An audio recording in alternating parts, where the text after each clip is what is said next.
Everyone, and welcome to Mile High Stadium. Beautiful afternoon, 70 degrees, sunny skies, a sellout, 75,000, the 112th straight sellout here at Mile High Stadium.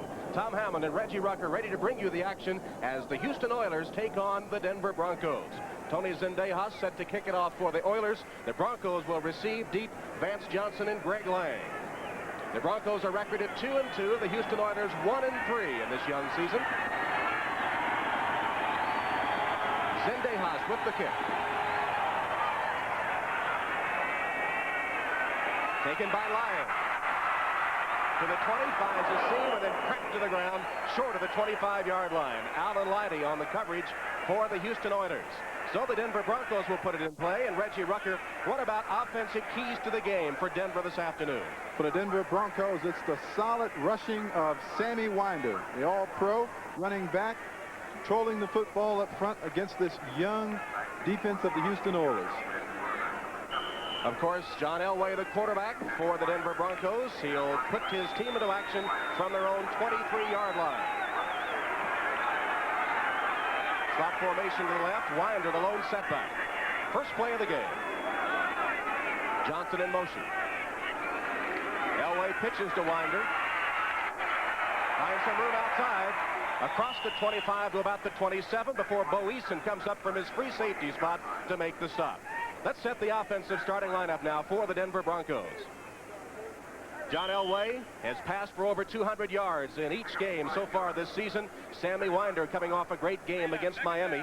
Johnson, Watson, two tight ends, Wright and Kay to begin the game. Up front, Studdard, Hood, Bryan, Howard, and Lanier. Gain of 5 on the first play, 2nd and 5 from the Broncos 28. Pitch to the other side, Winder. Up close to the first down. Gets up just shy of the 35-yard line. It'll be close to first down territory. Let's take a look at the defensive lineup now for the Houston Oilers. And they've been a little weak against the run. Here is the front three, Childress, Stensrud, and Baker. The linebackers for the Oilers, Lyles, Riley, Abraham, and Meads. And the secondary, which has been doing a good job, Brown, Allen, Bostic, and Eason. First down for the Denver Broncos. The initial first down of the game marked the ball at the 33-yard line. One of the keys to the game, Tom, is the play of Billy Bryan, the center for the Denver Broncos. If he can handle Stensrud by himself, watch for the Denver guards, who are good ones, on the pulling tactics outside with Winder carrying. Watson wide left, Johnson in motion. Fake to Winder. This is Elway's first pass. And a man open. Just overshot his man Sewell. Steve Sewell streaking down the right sideline. Couldn't quite get there. Steve Sewell, the #1 draft choice from the University of Oklahoma. They will use Sewell in the H-back formation, where he will fake a lot of the run action. Now they're trying to isolate number 30 on a linebacker going down the right sideline. Now Elway, with his great throwing arm, looks back across the field and just lets one fly, just out of the reach of Steve Sewell. That'll set up a 2nd and 10 situation from the Broncos' 33-yard line. No score in the game. Opening series, 13-18, first quarter. Elway. Scrambling. Gets about to the 39-yard line. Jesse Baker, one of the defensive ends, who has led Houston in sacks each season since 1979, making the stop on Elway. Let's watch number 67, center of your screen, Mike Stensrud, big, strong middle guard, forces the Broncos to double cover him, and that's what Stensrud must make the Broncos do. Elway scrambled for about 5 yards on the play. It'll be 3rd and 5 from the Broncos' 38-yard line. Elway will operate from the shotgun formation. Wilhite and Sewell alongside. Complete for the first down to midfield to Sampson. Clint Sampson making the reception for the first down. Robert Abraham, inside linebacker, and Steve Brown from the corner combining for the stop. Now in 3rd and obvious passing situations, the Broncos get either Clint Sampson or Vance Johnson, their speed people in the game. Watch the gun that Elway has right there on the money to Sampson, who takes a good shot inside and hangs on to the football. Was a flag on the play. Houston was offside. The Broncos declined the penalty. Number 79, defense, penalty decline, first down. Jerry Seaman, the referee this afternoon. The Oilers sideline, Hugh Campbell who of course has struggled since coming to Houston, had compiled a great record in the Canadian Football League. Tom, the one thing you don't want to do with Elway, ironically, is you don't want Elway to get outside, because he is most dangerous when he is throwing on the run. First down from the Broncos from midfield. Split backs in the backfield. Play action. Elway ducked it off. Intended for Lang. Looks like he just got rid of it as he was getting some pressure from the Houston defense. And this young Houston defense is developing into a very good one. They don't have the offense right now that you would expect from a team as talented as they are on offense, but this young defense, and you watch them all day, particularly the cornerbacks, Brown and Allen, they will play right to the very last gun, and they will play hard, and they will play well. There you see the stats on defense. Second in the AFC against the pass. It's been against the run that they're weak. 13th in the AFC and next to last in the entire NFL. Second and 10 from midfield for the Broncos. Sewell in motion. Elway straight back. In trouble. Still scrambling. He's going to run it. Slides after a gain of about 3. He was way back. In trouble, got away from the rush. Meads finally took him to the turf after about a 3-yard gain. When you began to compare John Elway to the great quarterbacks Marino and the Moons and so forth, the one thing you have to concede to Elway is this: he can get away from the rush. He has escapability. Watch the good move down. Get out of the way, Jerry Seaman. You're in the way there. Now Elway will come down the left sideline here. Now one thing Elway can do to take this pressure away from himself is to slide. Go in feet first, and they can't hit you. This way you're going to get a headache. We'd like to welcome those viewers who have just joined us from the Pittsburgh-Miami game. We're in Mile High Stadium. Tom Hammond and Reggie Rucker. No score. Opening series of the game. The Broncos took the opening kickoff. They have advanced just beyond midfield on this first series and will be pacing a 3rd and 6 from the 46-yard line of the Oilers. We don't know at this point who is down, Tom. Maybe you saw the number. It is a Houston Oilers player. And right in front of the Bronco bench, and we can't pick up the number because the players are all standing right around. The last play was a scramble by John Elway, who was trapped about 20 yards behind the line, was able to avoid the rush of Mike Stensrud, and was able to get a gain of about 3 on the play. Johnny Meads, we understand, is the player down. Meads, 6'2", 225, 2-year veteran out of Nicholls State, and a starting outside linebacker. All right, we'll take a break now. No score from Denver. Houston against the Broncos. Meads of the Houston Oilers being taken from the field on a stretcher. It appeared to be his right knee that was banged up. So Meads leaves the field. Frank Bush will come in at an outside backer to take his place.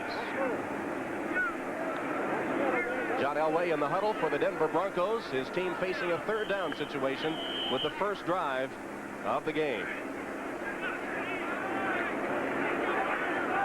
One of the things Coach Dan Reeves said his Broncos must do to win the game today is convert 3rd downs. A crucial one here, 3rd and 6. Elway in the shotgun. Good protection. Almost intercepted. Steve Brown had a hand on it as Elway went to the turf. They got to him that time. 2 things.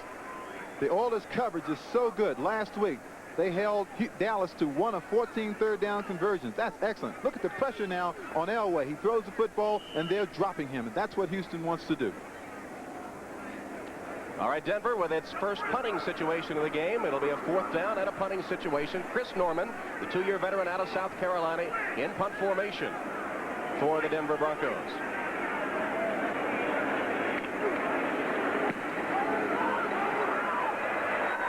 Tries to get the corner. A big bounce and out of bounds. Beautiful kick by Norman. They'll mark it inside the 5-yard line.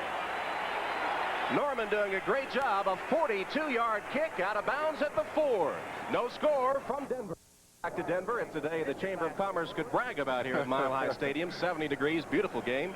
And the game is holding up as advertised so far, Tom. The aggressive Houston Oilers with that excellent cornerback combination that they have going against these Denver Broncos. And after the great punt by Norman, Houston will get his first offensive possession at its own 4-yard line. Warren Moon, the quarterback for the Oilers. Give to the first man through, and not much there as the Broncos stack it up right in the center. Larry Moriarty hit just about at the line of the scrimmage. We talked about the key to the game for Denver. What about Houston offensively? For Houston, we're going to talk the same thing. Rushing the ball on first down, trying to pick up 4 yards or more. This will keep Warren Moon out of those obvious passing situations where he has been sacked 22 times in the last 4 football games. 2nd and 8. They got a couple of yards on the first play, so they're not living up to Reggie's key to the game so far. Only 2 on their first running play. 2nd and 8 from their own 6. Give this time to Moriarty, and again, not much there as he tries the center of the Denver Bronco line. Give him a yard or 2. He's about to the 7-yard line. Barney Chavis on the stop for the Broncos. Let's set the lineup for you. The Oilers, Warren Moon at quarterback. Woolfolk and Moriarty are the running backs. Wide receivers Smith and Drew Hill, with Jamie Williams the tight end. And the offensive line, Salem, Munchak, Romano, Schumacher, and Matthews. Remember, they allowed 12 sacks of Moon against the Cowboys a week ago. 3rd and 6. 5 defensive backs in the game for Denver. They give to Woolfolk.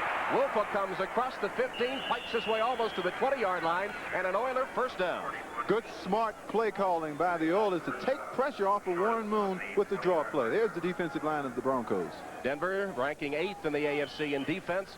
Chavis, Carter, and Jones up front. The linebackers Ryan Hundley starting today, Busick and Woodard. And in the secondary for Denver, Wright, Wilson, Harden, and Foley. Mike Rozier into the lineup. He is the tailback in the I formation for the Houston Oilers. First down, Oilers. Ball marked at their own 20-yard line.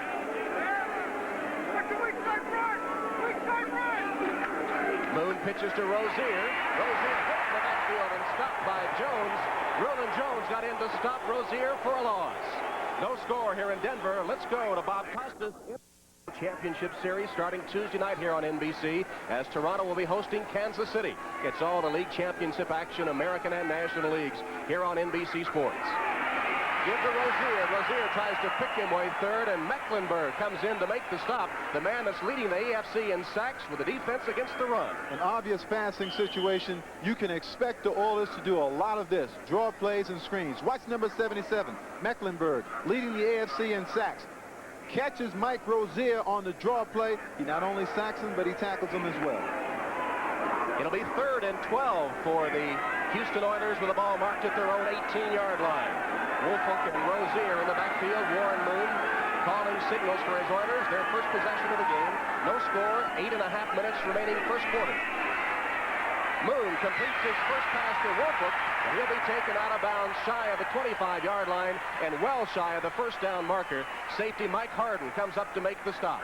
Here at final scores, Miami a winner over Pittsburgh 24-20. It was Cleveland outlasting New England. San Francisco pouring it on the Falcons in Atlanta. That's in the 4th quarter. Another 4th quarter score. Chicago has come from behind to lead Tampa Bay. Green Bay putting it on Detroit 43-10. And a new coach didn't help Buffalo. The Colts air out 49-17. 4th quarter, New Orleans over Philadelphia by 2. The Eagles have come back. Vance Johnson deep to receive the punt from Lee Johnson of Houston.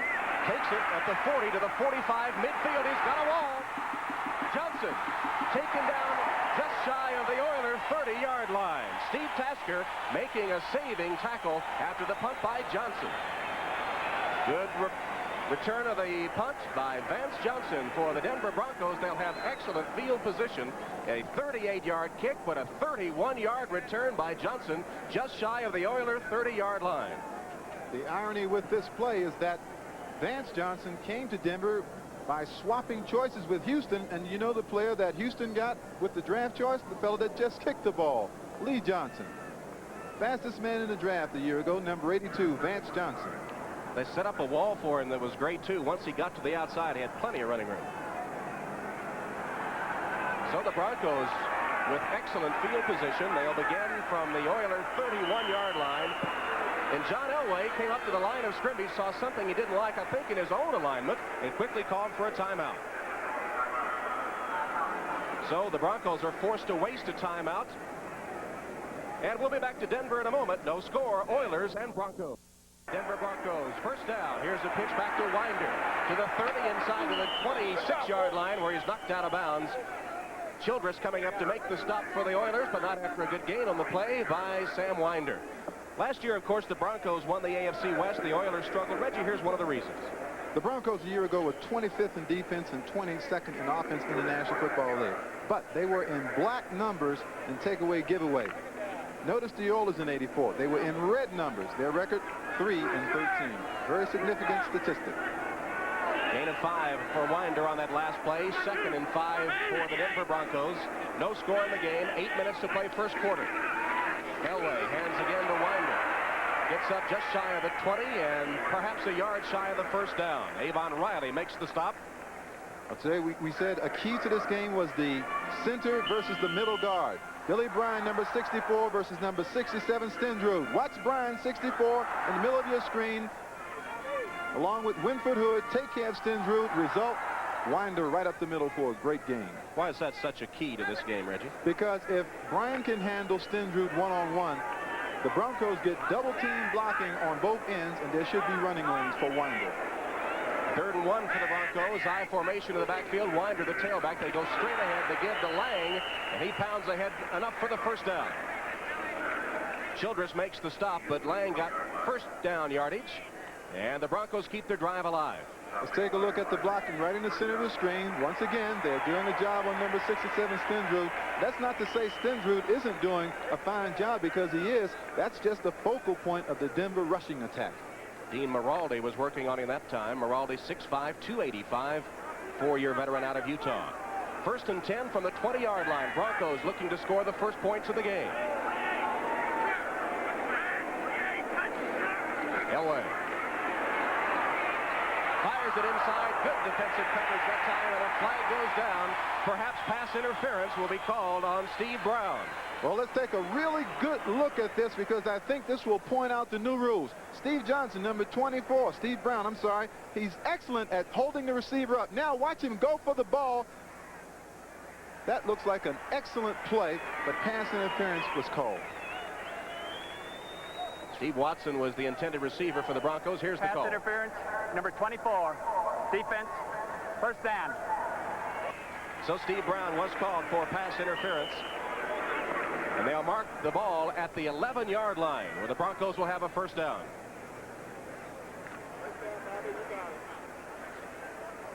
Mark Cooper into the lineup for the Broncos, bringing the play from the sideline. Dan Reeves calls all the plays for the Broncos. Lang and Winder in the backfield. They give straight ahead. Lang fights his way down to the 5-yard line. Riley and Abraham make the stop. Well, a moment ago, that big pass interference call on Steve Brown, and today before the game, Reggie Rucker talked to Brown about the new pass interference rules. Every time. And another flag goes down as Winder is stopped short of the first down. Abraham, inside linebacker, coming up to make the stop. We'll check the flag. So there's going to be a holding call against Denver. So the Broncos drive momentarily at least stalled by the penalty. Coach Dan Reeves said they've really been working on eliminating penalties that hurt them a week ago against the Dolphins. It's been a breakdown here, a breakdown there for the Denver Broncos. We'll continue on in a moment. Holding, number 64, offense, still second down. And quite frankly, Danny Reeves can't seem to get it all together. But this is the highest scoring team in the American Football Conference. But the thing that's hurting Denver, they've always in the past had that good takeaway ratio. They've always been able to score touchdowns and pick up fumbles and run them for touchdowns that win football games with their defense, and their defense isn't doing that this year. Broncos now with a 2nd and 14 after the holding penalty against Billy Bryan. That's the man we've been watching. The Broncos center is going against Mike Stensrud. Elway to pass, rolls to his right. For the end zone, up for grabs and incomplete. Bo Eason, the safety, there on the coverage. They had good coverage that time. Eason let it go into a crowd as Stensrud was pressuring him and couldn't find anyone. We talked about how dangerous John Elway is once he begins to scramble. I don't know how wise it is to make a throw like this. I think this ball gets away from John. Now watch the pass here. It's wobbly and it's high. It does slip out of the hand of John Elway because, quite frankly, I think John wanted to throw that football away. Elway has passed for 200 yards in each of the first 4 games of the season for the Broncos. You know, Kenny Houston, the defensive backfield coach of the Houston Oilers, says that his cornerbacks, Steve Brown and Patrick Allen, and now #1 draft choice Richard Johnson, are 2 of the finest covering defensive backs in all of pro football. The thing that they need now is recognition. Paul Howard shaken up on the play, starting right guard for the Broncos. 12-year veteran out of Brigham Young and being taken to the sideline. This isn't the prototypical modern-day offensive line, Tom. It's not very big, but they are very quick. They get out on the streets very quickly, and they have good pass drops. 3rd down, 14 yards to go at the 15-yard line of the Oilers. Elway from the shotgun. Pressure for the end zone. And out of the end zone, incomplete. Again, they put pressure on Elway. The key, as Jerry Glanville told us today, the defensive coordinator of the Houston Oilers, is to pressure him. Put plenty of pressure on John Elway. Now, Elway reads the coverage very well, but I'll tell you, once again, those Houston cornerbacks are covering the Denver receivers like blankets. Only 1 of 6 this afternoon for Elway. Jesse Baker applying the pressure that time. And Rich Carlos will come in to attempt the field goal. The Broncos this season have scored every time they've been inside the opponent's 20-yard line. And Carlos will attempt to keep the string going. He has hit 12 in a row, which is a new Denver record. He's 8 for 8 in 1985. This one, 37 yards. Flags down. They blew the whistle and threw the flags before they got the play underway.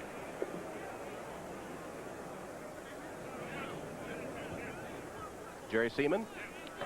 Prior to the snap, number 88, false start, 5-yard penalty. Clarence Kay, the tight end, guilty of the false start. We might mention right here, Tom, that Rich Carlos has made a Denver record 12 straight field goals in a row. Of course, that would have been 13. They're going to move him back 5, but I don't think it'll hamper Mr. Carlos's efforts at all. He is the 3rd leading scorer in the AFC, has scored 36 points so far this season.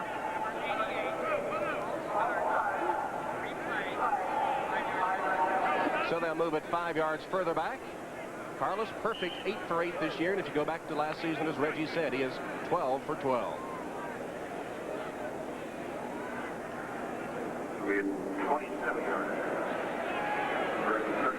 So a 37-yarder coming up for Rich Carlos. Barefoot kicker. Make it 13 in a row for Carlos, and Denver again has scored. Once they got inside the opponent's 20-yard line, they're 100% in that stat this season. First score of the game, we've got a timeout. 75,000, the 112th consecutive sellout, and the Broncos have just taken a 3-0 lead as Rich Carlos has hit his 13th consecutive field goal. So with 5 minutes remaining in the first quarter, the Broncos are on the scoreboard first. Carlos kicks it out of the end zone, and the Oilers will put the ball in play. Did the Oilers get any kind of lift that time? Because the Broncos had advanced inside their 5-yard line, but they were able to hold them to a field goal. I think the confidence that this young Oilers defense is growing is evident. And they're hoping, I would think, that permeates to the other side of the football, which is the offensive unit. Hugh Campbell in his 2nd season as head coach of the Oilers, a record of 4-16. Houston leads this series with Denver. 17 wins for the Oilers, 9 wins for the Broncos. Warren Moon on first down. Hit. Ball out of his hands. It'll be an incomplete pass. Incomplete pass and not a fumble as Moon was blindsided. Denver leads 3-0. Let's go to Bob Costas, NFL 85. Tom, this is Wesley Walker's first reception of the season, a 38-yard throw from Ken O'Brien and a fine catch. Moments later, Tony Page scored on a short run, and the Jets have tied the Bengals in Cincinnati, 7-7. They're in the second quarter. And here in Denver, the Broncos leading the Oilers 3-0, 4 minutes, 55 seconds, first quarter.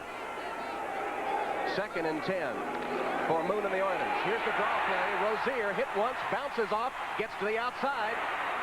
and turns nothing into a gain of a couple of yards before Woodard from the outside linebacker spot can take him out of bounds. It's so hard to compress your offense to a point where you're running on first down and then running draw plays on second and third. Here's the reason why they're so afraid to throw the football right now. Sack differential. The teams last year with the best sack differential were all in the playoffs a year ago. And in 1985, is that stat holding up, Reggie? Sure is. Denver is still in the plus area, and Houston Oilers are in red letters. They have to get to black letters. Houston 14th in the AFC in offense, especially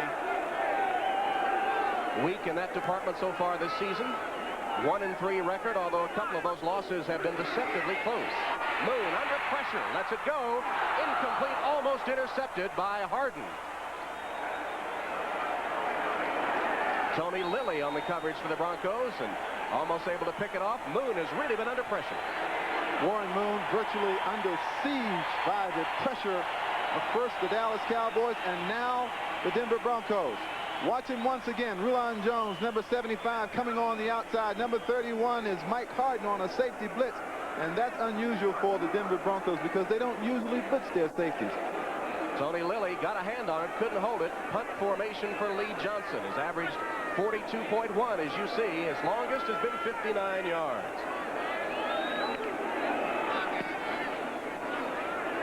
Vance Johnson awaits the punt. Had a good return earlier in the game. This time can't get to the outside, and will be taken down at about his 32-yard line. Mike Aque down on the coverage for the Houston Oilers. 50-yard punt, 5-yard return for Vance Johnson. Well, I hope you'll join NBC. 4.5 minutes to play first quarter. Broncos first and 10 from their own 32. They have a 3-0 lead. Elway to Winder. Plows his way up across the 35 to the 36 with Frank Bush, who came in for the injured Johnny Meads, hanging on for dear life. Meads left the game with a knee injury and will not return this afternoon. When you have a man like John Elway as your quarterback, and you know his offense is deep downfield, Sammy Winder's rushing yards there in 85, the temptation is to want to throw the football a lot. But Dan Reeves has intimated to us that he is going to take advantage of what they do best, and that's run the football. Super Sam Winder comes off a 103-yard performance against the Dolphins a week ago, his 5th highest career rushing game. He got 4 on that last play, 2nd and 6. Elway goes long.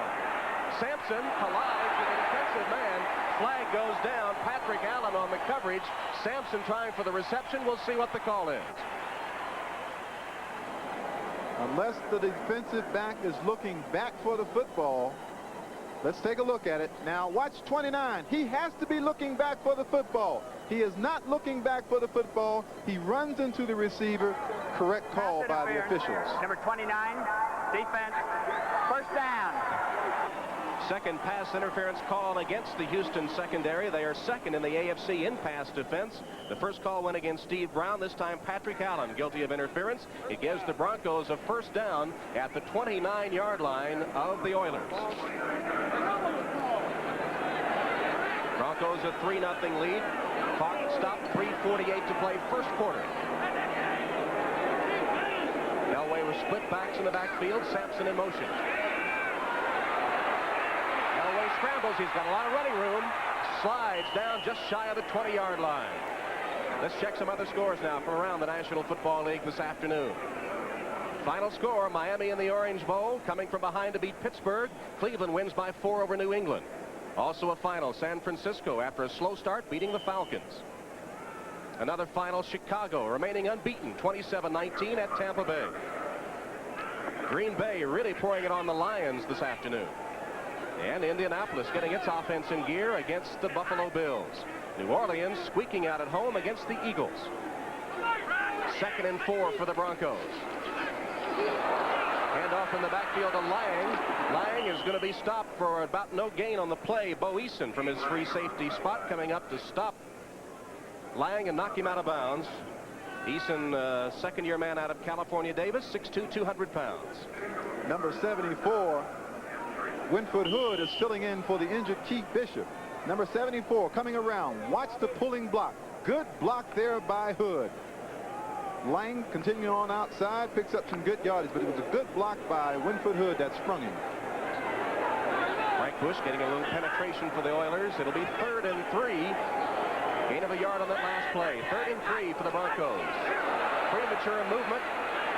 Elway scrambling to his right. Being chased by Childress. He goes out of bounds, and we'll see whether the Oilers jumped offside or whether they were drawn by the Broncos. If it's against the Oilers, it'll be a Denver first down. See if we can pick it up. Ready?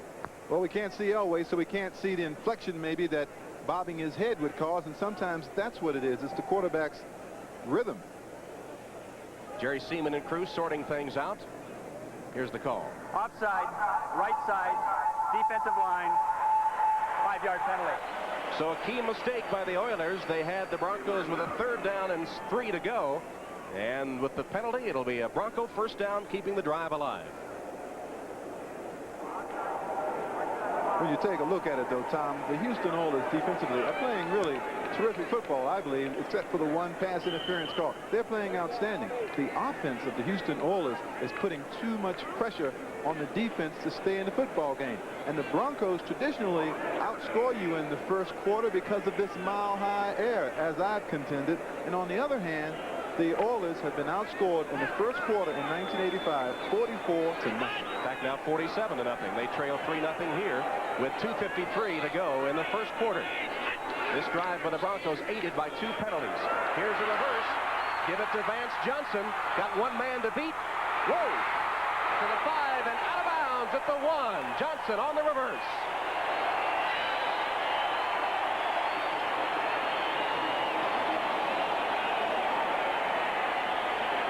Electrifying move by Vance Johnson. Here it is, the fake upfield, the handoff from Winder. 2 Oilers missed deep in the backfield. Now watch the move by Vance Johnson coming in here. 4.29 in the 40. He makes a great move inside, then high steps it. Broncos are in business. And Bo Eason makes a saving tackle right at about the 1. Watch it from the end zone. Once again, one of the fastest men in professional football today, Vance Johnson. He really puts the charge into the Broncos offense when he is in the football game. But a move on Patrick Allen right there that turned Allen completely around before Eason makes the tackle. They're going to mark it at the 3-yard line. It'll be 1st and goal for the Broncos from that point. There's another loss for the Oilers linebacking core. That is Robert Abraham, really one of the outstanding linebackers, particularly at that inside position in pro football. They've already lost Meads. Oh, I wonder if this defense can stand that type of loss. So 2 starting linebackers, both right side linebackers, have gone down for the Oilers. Abraham, and before that, Meads. Alan Lyday will come in to replace Abraham. Lyday, a defensive back, plays safety. Reggie, we're talking about the mile-high altitude here, and of course you played here. What effect did it have on you? How did it manifest itself, this thin air? Well, I always believed that the visiting teams didn't have the recuperation time that they normally have at sea level. Consequently, they were fatigued, and the Broncos were always able to score first, get out ahead of you, and then you were ultimately always trying to catch up with them. 5,280 feet here at Mile High Stadium. And the Broncos traditionally have outscored their opponents here in the first quarter. Perhaps what Reggie says, it takes a while to adjust to the altitude. Right now, they're threatening to go up 10-0 on the Oilers. Clint Sampson put the block on Abraham that sent Abraham to the sideline. 1st and goal, Broncos from the Oiler 3. Lang and Winder, the running backs. 2 tight ends. Elway to pass. Scrambles and throws it away. Nice catch by an usher. But Reggie, Elway looked like he started to break up the middle. There's the usher who made the good catch. Well, I thought it was a play in which Elway could have run right now, gone as far as he could upfield and dove for the end zone, but he decided not to risk that. Throws the football away. That's a good move as well. It looked like you during your playing career there with that catch. Elway's had his problems this afternoon. 1 of 7 for only 12 yards. Remember, he has passed for over 200 yards in each game so far this season. 2nd and goal from the 3. Pitch to Winder. Just short of the goal line. Jeff Donaldson from a safety spot kept him out of the end zone, and it'll be 3rd down for the Broncos at about the 1. A valiant effort here by the Oilers defense. When you consider that Meads and Abraham are out of the ball game. Bostic, number 25, good strong hitter. That's Dan Reeves, my former teammate with the Dallas Cowboys. In his 5th season here in Denver, he's won 36 and lost 25. Hugh Campbell on the Oilers sideline. Here's the play. Winder.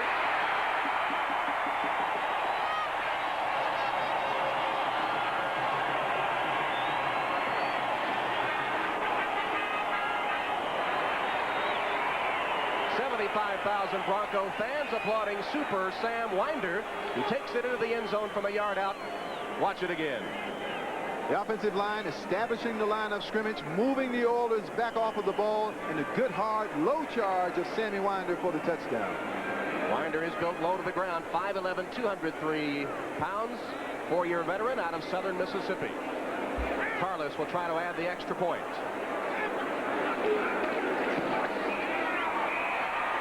It's good. And with 1:57 to play in the first quarter, the Denver Broncos have taken a 10-0 lead on Houston. As you watch the charge by Sammy Winder for the touchdown, two things are very much in evident. One, the Oilers, having given up 54 points in the first quarter this year to 0, and also the mile-high atmosphere that tends to exhaust the visiting team to a point where you get behind this football team. That's when they really begin to rush you. Dan Reeves on the Denver sideline. Elway has not had a good day passing so far, but the Broncos have taken a 10-0 lead. That last drive helped by a couple of crucial penalties. Houston's not playing that bad defensively, but the penalties, the key mistakes, have hurt them, and their offense has to get something going. They've had a couple of pass interference calls that are very tight, and when you play bump and run tight man-to-man defense like the Oilers play, you're going to have some of those. Bump and run tight man-to-man defense like the Oilers play, you're going to have some of those. Let's look at the scoring drive. 7 plays, 68 yards, 235, the 1-yard run by Winder. Of course, the pass interference was the key to the drive. And of course, on a 3rd down, they had a 5-yard penalty on a 3rd and 3 situation that gave them the easy first down to keep the drive alive. Robert Abraham, the Oiler linebacker, they say may have a hip pointer, but will return. In fact, is already back in the game on the special teams. Carlos ready to kick. Tasker and Drury are deep for the Oilers.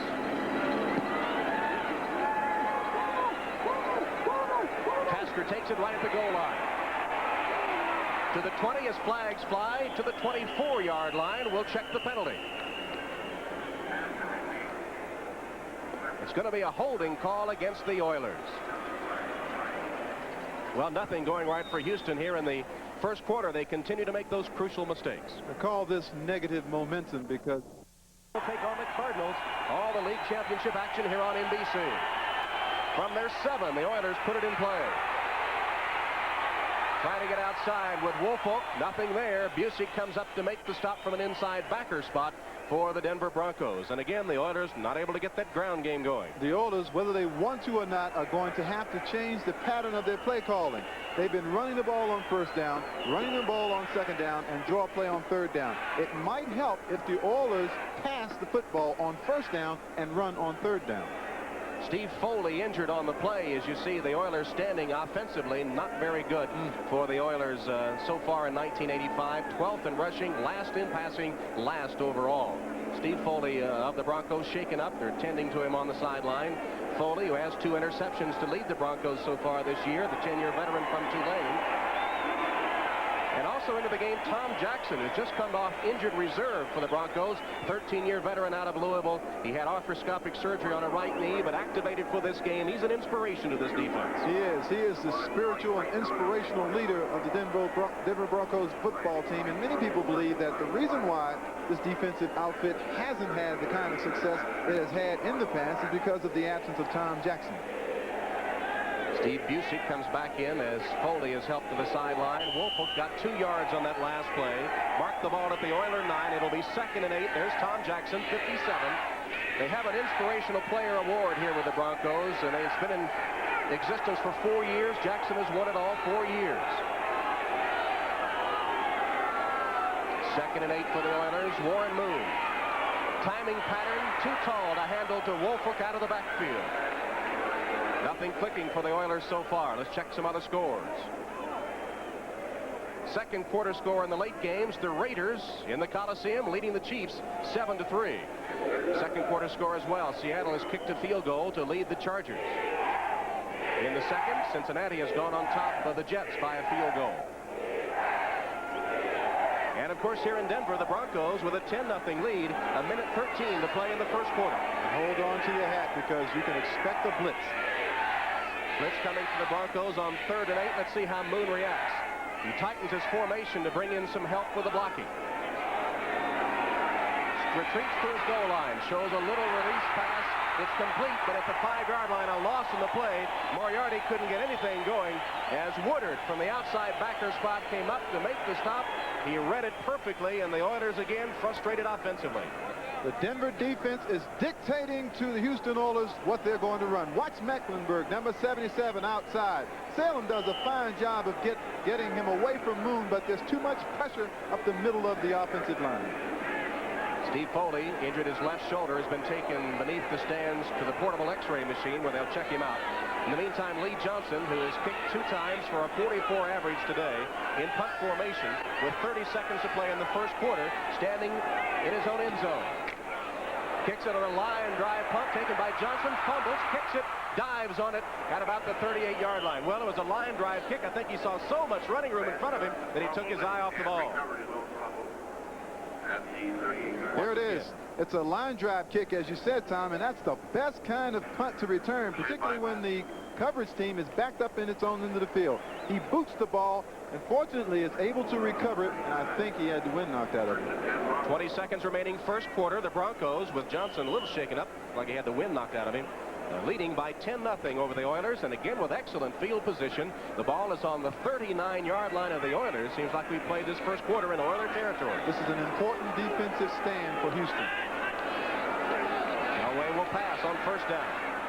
Flags go down, pass complete, short of the first down. Watson takes it for about a 9-yard gain. Allen takes him out of bounds. Penalty flags on the turf. I think Denver's going to be flagged for holding.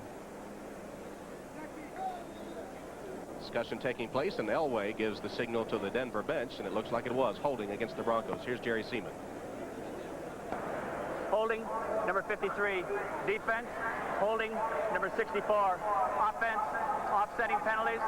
Bring it back. Well, once again, nothing going right for the Oilers, offsetting penalties. The best offensive lineman that the Broncos have, number 64 in the center of your screen, blocking on number 72, Mike Sauché. Sauché doing a terrific job of backing Bryan right into the lap of Elway. Penalties so far in the game. The Oilers 57 costly yards, actually 3 key penalties against the Oilers. 2 for 15, the Broncos, who will replay first down from the Oilers 39-yard line. 14 seconds first quarter. Broncos with a 10-0 lead. Winder fumbles. Still loose. Taken by the Broncos. James Wright falls on it after it was kicked around several times. Oilers unable to get that free ball. That could have been a big break for them. The Oilers are playing as if they know that this is a key defensive series for them. Almost got the turnover at that point. That's the end of the first quarter of play from Denver, with the Broncos leading the Oilers. Another fumble. That's the thing he's been trying to eliminate, those little mistakes. He has a good record, of course, here with the Broncos, and a former teammate of yours. That's right, in Dallas, and he was a very good friend and hated to leave him. And I'm quite frankly surprised that he ever left the Texans, the Cowboys. I'll tell you, he is beleaguered in terms of what can he do to help alleviate some of those small problems. Now, I know that during the course of practice, if you make a mental mistake, he'll have you run a penalty lap. An old Tom Landry device. From the shotgun, Elway facing 2nd and 14 from the Oiler 43. Swings a pass complete to Wilhite. Got some blocking. Gets to the 35-yard line before Bush knocks him out of bounds. Well, a moment ago, the Oilers had a golden opportunity to pick up the Bronco fumble. Here's how it went.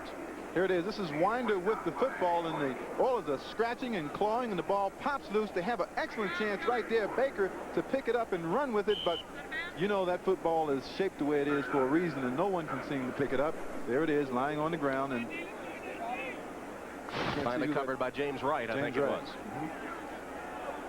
3rd and 5 after a 9-yard gain on the last play. Ball marked at the 34-yard line of the Oilers, who trailed the Broncos 10-0. Opening minute of the second quarter from Denver. Butch Johnson wide to the left. Elway in the shotgun, 3rd and 5. Blitz coming. Elway reads it. First down reception. Finally taken down after getting the first down. Johnson with the catch and Donaldson on the stop. Elway read the blitz and got the first down. He really got rid of the ball very quick. Being in the shotgun formation helped him get rid of the football that time. However, there is a flag on the play. See, he's in the shotgun formation, so he's already away from the rush. Now he has time to see his receivers. He gets rid of the ball, but he still takes a blow from Jesse Baker. This penalty will be against the Broncos and will nullify that first down reception by Johnson. Illegal formation. Only 6 men on the line of scrimmage. Offense, replay, 3rd down.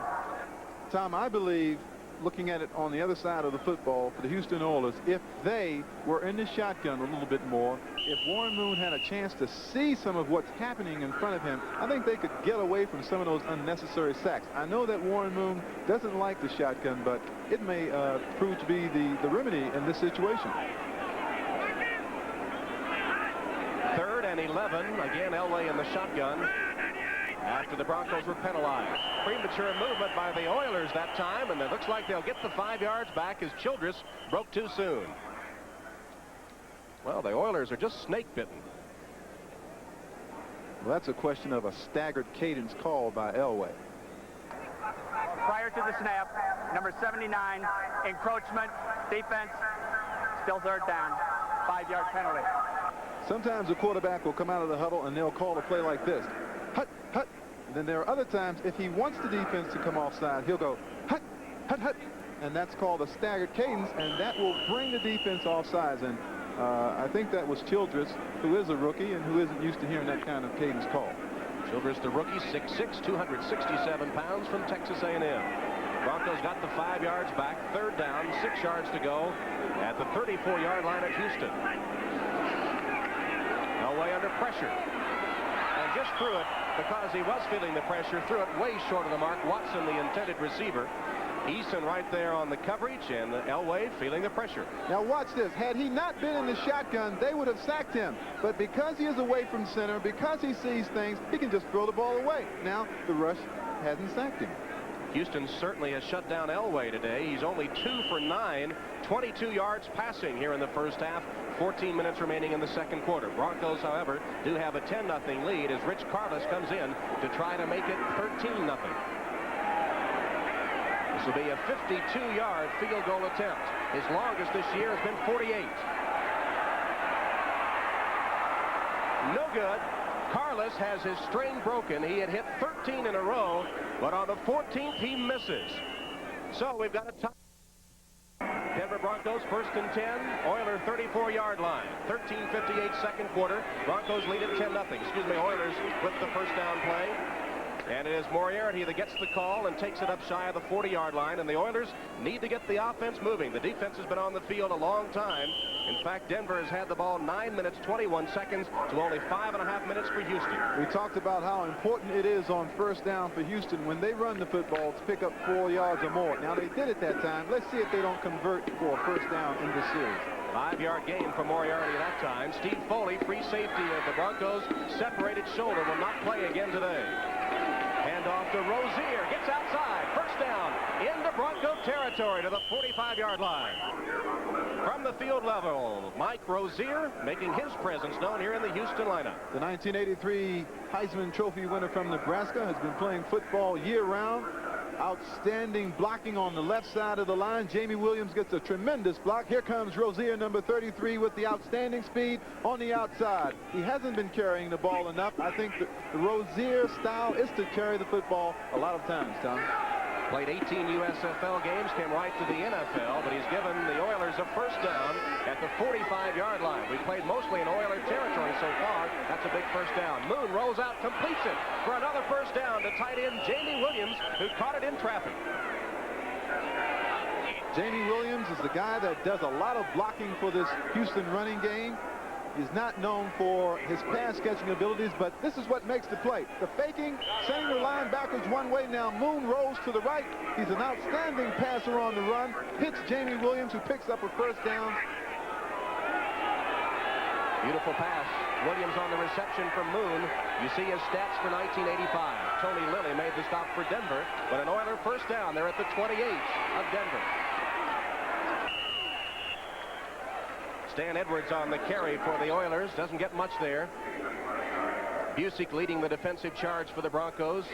Again, the running game has not been good for the Oilers. That's right, and they didn't pick what they pick up that time. 1 yard. This is where they've been getting into trouble because they haven't been converting against the nickel defense. The other teams are bringing in 4 or 5 extra people on passing situations, and the Oilers haven't handled it well. 2 yards on the carry for Edwards. Carried the ball for only the 6th time this season on that last one. 2nd and 8 from the Bronco 26. Moon fakes. Lets it fly on the run, incomplete. Williams again, the intended receiver, Louis Wright, with good coverage for the Broncos. Louis Wright, of course, is the veteran, 11 years out of San Jose State. He's one of the good ones. Once again, number 87, Jamie Williams. Crossing pattern, Moon rolling out to that side. The play takes too long to develop. Number 20, Louis Wright, who's been playing that cornerback position for a long time, and he plays it as well as anybody who's ever played it. Crucial situation here for the Oilers to keep this drive alive. 3rd and 8. Oilers trail the Broncos 10-0. 11:22 remaining in the first half from Denver. Moon retreats. Has the time. Complete. Drew Hill on the reception. On the second effort gets the first down and is taken out of bounds. Roger Jackson took him out of bounds, but Drew Hill made the reception for the first down. You had an opportunity to see the passing gift of Moon. Here's 77 Mecklenburg, the leading pass sacker in the AFC, runs right by Warren Moon. Moon unloads that shotgun arm of his and hits Drew Hill for a first down. Drew Hill takes it down to the 17-yard line. There's Hill, 7-year veteran from Georgia Tech, has a knack for making the long gain on his receptions. He's only caught 11, but for 230 yards and 2 touchdowns coming into today's game. First down play, a running play. Moriarty takes it to the 15-yard line. Andre Townsend from a defensive end spot makes the stop. Short gain, maybe a yard. The Oilers, of course, have taken their lumps in the first quarter, have not scored a point in the first quarter in 5 games this season, while the opposition has piled up 54, including today's 10 points by the Broncos. And yet they've been competitive in every game that they've played thus far. And, of course, everyone knows about the Washington game, a game that they should have won. 2nd and 9 for the Oilers. Draw play. Moriarty fights his way for yardage inside the 10 and down to the 9-yard line. Good second effort by Larry Moriarty, the Notre Dame grad, 3-year veteran, 6'1", 240 pounds. That's the kind of running you need down here where the going gets tough. People are in closed spaces, and Moriarty, with that strength and that bulk at 240 pounds, is able to just plow his way straight ahead for positive yardage. That's 7 on that last carry. It'll be 3rd and 2 for the Oilers. Moriarty, the lone setback. Moon to throw. Gets rid of it quickly. Complete, but I believe short of the first down to Woolfolk. Let's see where they spot the ball. It's going to be about a yard short. Mike Harden preventing Woolfolk from making the first down territory. And it'll be a 4th down situation for the Oilers. Some other scores. The Raiders 7-3 over the Chiefs at the Coliseum. Second quarter, Seattle continues to lead 3-0 over San Diego. 13-7. The Bengals extending their lead over the Jets. And the Rams in front of Minnesota by a field goal. Speaking of field goals, we're ready for one here. Tony Zendejas. It'll be a 27-yard attempt for Zendejas, who is 5 of 8 and has been somewhat of a slump lately. This one, however, bangs right through the uprights, and the Oilers are on the scoreboard. 9 minutes, 5 seconds remaining in the first half. It's Denver 10, Houston 3. Tom Hammond and Reggie Rucker, Mile High Stadium in Denver, where the Broncos have a 10-3 lead on the Oilers. Tony Zendejas has just hit a field goal for the Oilers. Lee Johnson will kick it off now for Houston. Coach Hugh Campbell alternates his kickers, and that's a beautiful kick by Johnson. It hits about 3 yards out of the end zone, and here in the thin air of Denver, he banged one out of the end zone. I'd have him kicking off myself if he can kick it that far every time. Johnson, one of the kickers for the Oilers. The other, Zendejas, Tony Zendejas, who just hit the field goal, a native of Mexico. And Reggie, he's donating money every time he kicks a field goal to the Earthquake Relief Fund. That's right, $50 per kick. And you know, he still has relatives who are in Mexico City. I think Rafael Septien of the Dallas Cowboys is also involved with that fund. Zendejas, from a family of kickers, has several brothers who are in the place-kicking business. First and 10, Denver Broncos. Their lead reduced to 7. They put it in play from their own 20. Elway has struggled in the passing department, has been under pressure all afternoon. Rolls out, gets time, then it's batted down. It looked like Richard Byrd might have gotten a paw on it to knock it to the turf. Now that's a planned play by the Broncos. They like to drop Elway back, then put him in a semi-scramble. The reason why that play didn't work that time is because the Houston Oilers defensive backs played zone coverage. And when you play zone coverage, you can't lose your man as well as you do when you play man-to-man. And he didn't have any place to throw that football. And it was Frank Bush that got the hand up to knock the pass away. You saw the pocket float out for Elway as he rolled out to his left. Houston plays a lot of man coverage that time in the zone. This is Winder. Gets back to the 20 and nothing more. Ray Childress on the hit for the Oilers. As the Oilers continue to play good defense, if they could avoid the penalties, they'd be good shape. Ray Childress, number 79, has been everything the Houston Oilers organization thought he might be. He's big, he's strong, he applies pressure straight up the field. You have to cover him with 2 people. I think he's going to be a great one in this league. Rookie from Texas A&M, 6'6", 267 pounds, lines up at a left defensive end for the Oilers. 3rd and 10 for the Broncos. Elway from the shotgun. Pressure. And incomplete, intended for Sewell. Sewell made a diving stab, but again, Elway, feeling the pressure and went to the turf, is John Grimsley, blitzing from a linebacker spot, put the pressure on. Once again, it's a marvelous job of applying pressure here. 67, Stendrud coming around on a game, gets in Elway's face. He hits there, hit there late. Ball's just outside of Sewell's reach. Grimsley was the man that took Elway down just as he released the ball. And it'll be a 4th down situation for the Broncos. So the Oilers, after getting some life into their offense the last series, are going to get the ball back here and perhaps can get that offense cranked up again. Norman sends a beautiful spiral kick. Drury deep, makes a fair catch inside the 30-yard line. Beautiful kick that time by Norman, Chris Norman of Denver. Broncos with a 10-3 lead. Timeout. 8 minutes remaining in the first half of play. Norman has just kicked a 53-yarder for the Broncos. The quarterback getting much done this afternoon. Moon stats a little better than Elway's, 5 of 9. Directed him to a field goal last possession. Did they do anything differently offensively? Well, they were able to pick up yardage on 1st down, and then they came back on the next series and threw on 1st down. And into play, as you see, from their own 29-yard line, trailing 10-3 with 8 minutes remaining in the first half from Mile High Stadium. Moon complete. Up to the 35-yard line, Mike Rozier on the reception. That's his 2nd reception of the season. What this is just a very low-risk offense, Tom. Apparently, Hugh Campbell has felt that there have been so many things going wrong. The players have, their confidences have been hurt so much that he has given them an offense and a game plan which they won't turn the football over and they won't have a lot of sacks. After being sacked 12 times against Dallas last week, they've worked a lot on the short passes. And that time they complete one to Rozier for a 5-yard gain. 2nd and 5 Oilers, operating from the I formation. Moon rolls right. Plenty of time. Almost intercepted. It'll go incomplete. Tony Lilly almost picked it off. Broke on the ball perfectly and just about had the interception.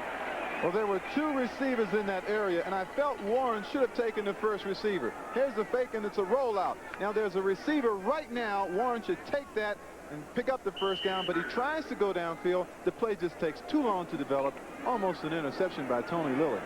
Mike Aku, the rookie from Hawaii, the intended receiver, almost the interception. There, the quarterbacks this afternoon, as we said, Neither Moon nor Elway getting much done in the passing department this afternoon. Total offense, Houston 81 yards, Denver 78. 3rd and 5 for the Oilers. Pressure from Jones. Moon escapes.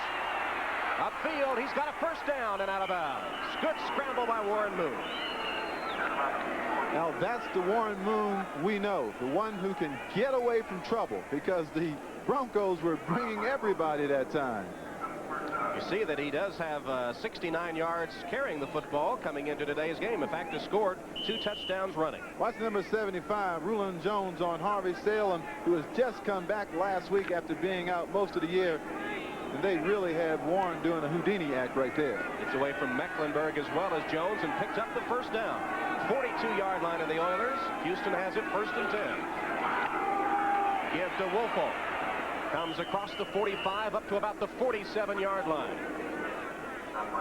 And let's check baseball scores. The Yankees, Phil Niekro. Baseball scores. The Yankees, Phil Niekro gets his 300th career victory. But of course, Toronto has the last laugh. They will be in the League Championship Series against the Kansas City Royals starting Tuesday night here on NBC. But a big milestone for Niekro. Oldest man ever to reach that plateau. 300 wins, Phil Niekro. But we look forward to seeing the Blue Jays in the League Championship Series 8 o'clock Tuesday night against Kansas City here on NBC. 2nd and 6 for the Oilers. Moriarty gets the call and is stopped after a short game. Tom Jackson back in just off injured reserve makes the stop for Denver. This is where the Oilers are going to have to make the Broncos respect them as a football team. Between tackle and tackle. Button up your chin strap, and here we come. Check the other scores. The Raiders 7-3 over Kansas City.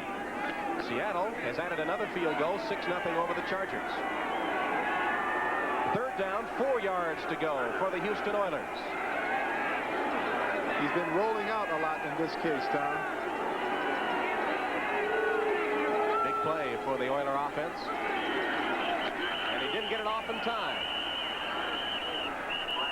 What happened that time, Reggie? Was Moon checking off and just took too long? Well, I think he saw something that he didn't like. Delay a game prior to the snap. Number 1, offense, still 3rd down. He saw a defense he didn't like. He tried to audible out of it. It took too long, and of course they got called for the delay. And again, the big mistake, the penalty, perhaps takes them out of a drive. Now they face 3rd and 9. As you see, the Jets have come from behind to go ahead of the Bengals at halftime. They're fighting very hard, the Oilers, and trying to control this game in some fashion. And plays like that actually are a negative influence on what you're trying to do. Rams trying to stay unbeaten, 6-0 over the Vikings. 3rd and 9 now for the Oilers. Mark the ball back at the 43. Moon, complete. He dropped it. And now he dropped it. It'll be incomplete pass. Intended for Dressel. Chris Dressel, 6'4", a 3-year veteran out of Stanford. Tony Lilly put the hit on him and then coughed the ball up.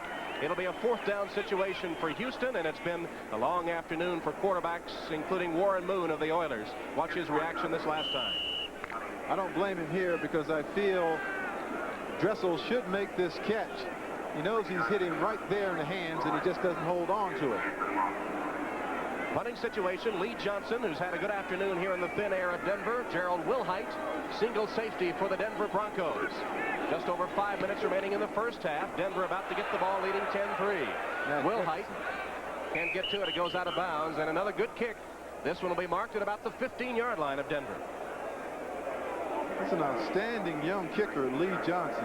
And the Oilers have the #1 punt coverage team in the National Football League. Johnson, the rookie out of BYU, has averaged about 43 a kick coming into today's games. Hope you'll join us next Sunday for more NFL action here on NBC. Regional coverage, Pittsburgh against Dallas, Cleveland at Houston, and Denver at Indianapolis. Those are the early games.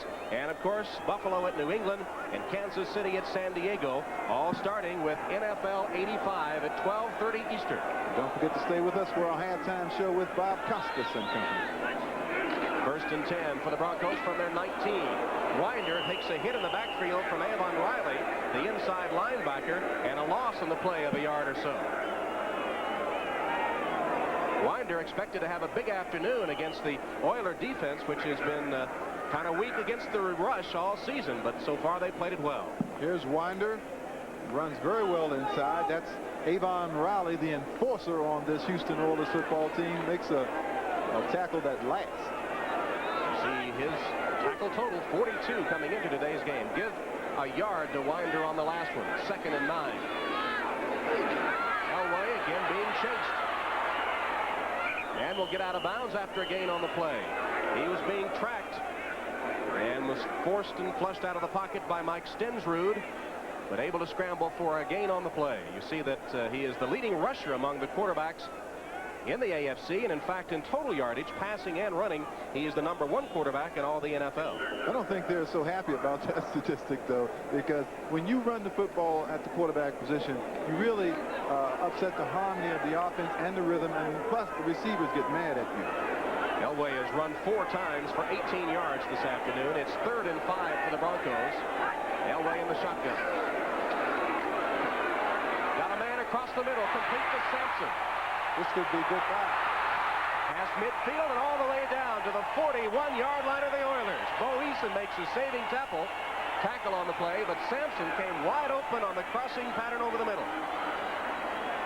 Clint Sampson, brilliant speedster, comes in the 3rd down passing situations, usually runs the crossing pattern, and there's Elway with the big throw right on the money. Now somebody has to get a hand on this man because he is really a very fast player. Evaded the tackle by Cush and then was taken out of bounds by Eason. They'll mark it all the way down to the 41-yard line. Sampson on the reception and has taken the Broncos into Oiler territory. 4 minutes, 18 seconds remaining in the first half. Broncos lead 10-3.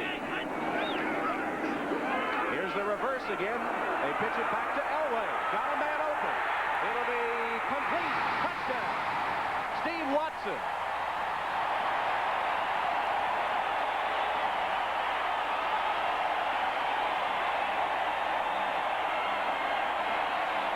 Broncos with a razzle-dazzle. This is a flea flicker, throwing it back to Elway. Now, number 24, Steve Brown, has this play diagnosed. But the one thing he didn't figure on is the tremendous velocity of the Elway throw, and you cannot gamble with that.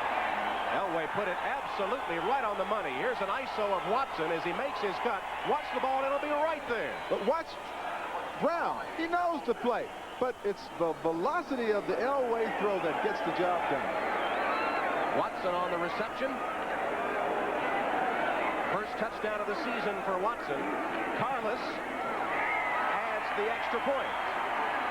And the Denver Broncos, with a couple of long pass plays, have extended their lead over the Houston Oilers. 4:10 to play first half. It's now the Broncos 17 and the Oilers man-to-man defense, so that when you're running the ball around in the backfield like this is the time for the receiver to do a number of things, but then start sprinting for the end zone. And as I said, Steve Brown plays the play beautifully, but it's just the magnificent arm of John Elway that makes the play successful. Elway, the man who had to choose between a pro baseball or a pro football career, that time was right on the money, just like a baseball pitcher, and wound up and threw it for the home run, the touchdown.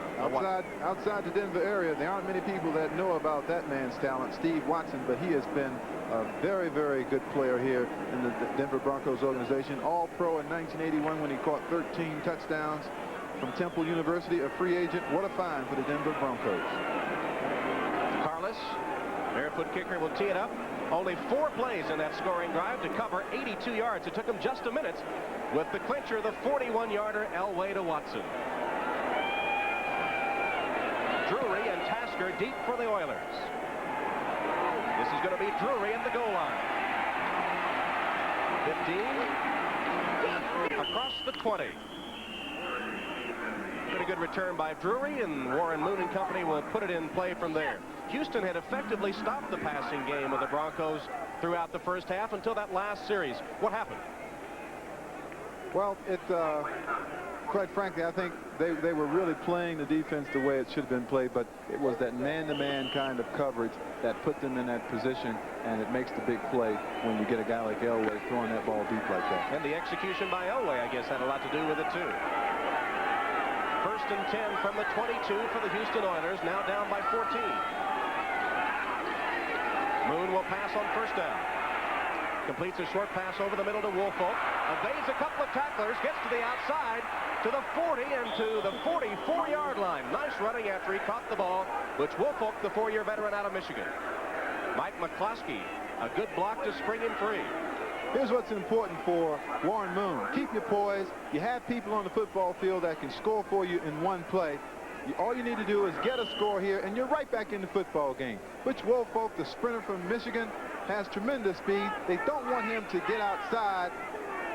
Woolfolk makes a big play. First down for the Oilers at the 44-yard line in Oiler territory. 3:17 remaining, first half. Oilers down by 14. Give it to Rozier. Scrambles around.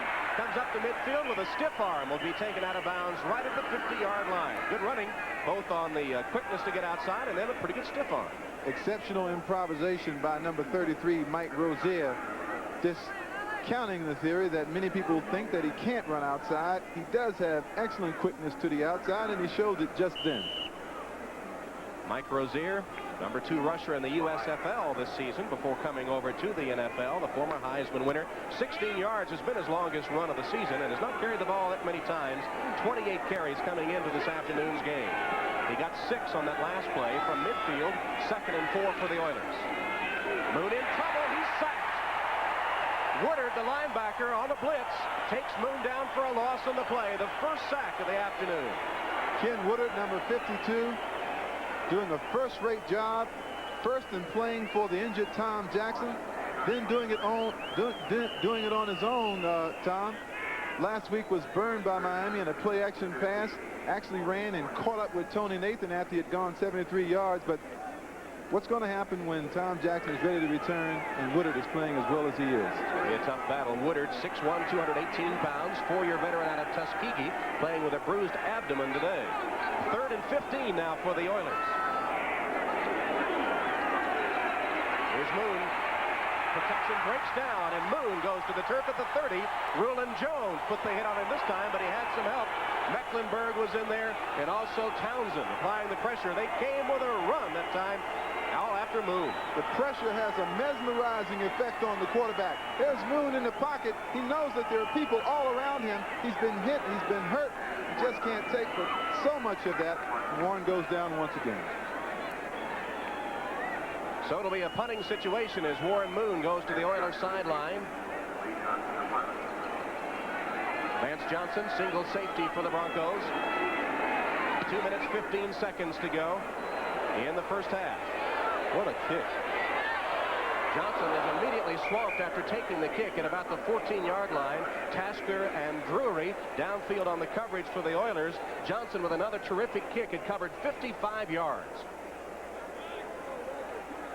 Johnson has found the thin air of Denver to his liking, and of course he's used to this atmosphere, I guess. Played at BYU out here in the Western Athletic Conference, used to the Rocky Mountain air. Warren Moon, just when it appeared they had the offense cranked up, sacked twice on that last drive to take them out of field position and forcing the punt. With 2 minutes, 7 seconds, we'll have about one play before we have the 2-minute warning here in the first half. Spot the ball at the Broncos' 13-yard line. Elway last time took only 4 plays to cover 82 yards. First down pass. Dropped behind Watson, and he couldn't handle it. Clock stops with 2 minutes, 3 seconds remaining in the first half, so we'll get another play before the 2-minute warning. Steve Brown on the coverage for the Oilers. Surprised to see Elway throwing the football here this deep in his own territory. Watson has a chance at it, but good coverage by the Oilers secondary. I threw it behind Watson that time, and Brown on the good coverage. 2nd and 10. 3 ticks of the clock remaining before the 2-minute warning.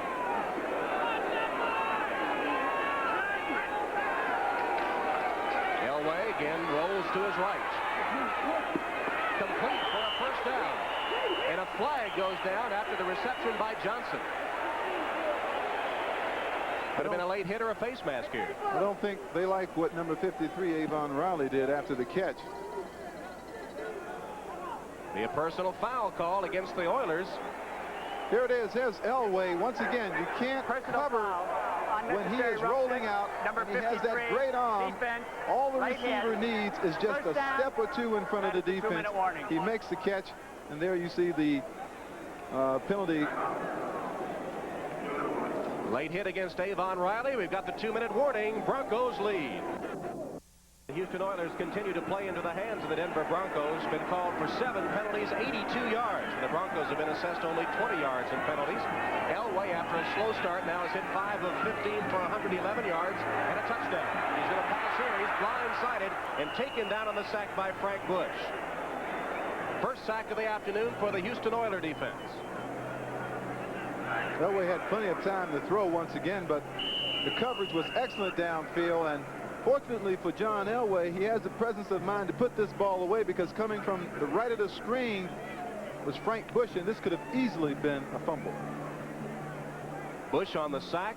Loss of 5 on the play. It'll be 2nd and 15 for the Broncos. They lead 17-3. Minute and a half to play in the first half.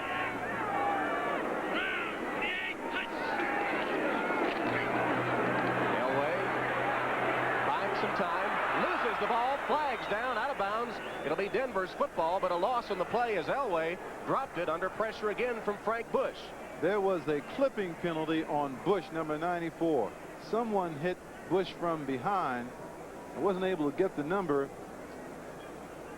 Looks like it was Vance Johnson, maybe. Watch number 94 here on your screen. It's number 47. There was no infraction on the play. Consequently, third.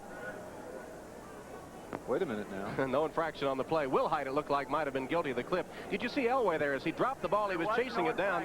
He finally just batted it out of bounds. He knew if it went out of bounds, it would remain Denver's football. Good presence of mind by Elway to just bat the ball safely out of bounds instead of trying to pick it up and perhaps fumbling it again. Now, the only time that clipping isn't called or illegal block is in the tackle-to-tackle box. That was clearly a block behind the back of Frank Bush. I don't understand why they picked the flag up. Flag went immediately down, but they ruled it off. Will Height perhaps got away with one there. It'll be 3rd and 25 for the Denver Broncos now. They're in the shotgun, and the blitz coming. Will Height gets it on the delay, on the draw, and gets a few yards before he's stopped by John Grimsley, the linebacker. And the Mile High fans didn't like the conservative play calling, but 3rd and long, it made sense with a 17-3 lead. Let's check the other late games. Halftime, Raiders by 7 over Kansas City. Seattle has gone behind San Diego. They had a 6-0 lead. Now San Diego 7-6 at halftime. Jimmy, run! Minute 6 remaining in the first half, and it looks like the Oilers have taken a timeout to stop the clock. We'll continue with the scores. 3rd period now at Riverfront Stadium. The Jets with a 1-point lead over the Bengals. And halftime, the Rams unbeaten 6-0 over the Vikings.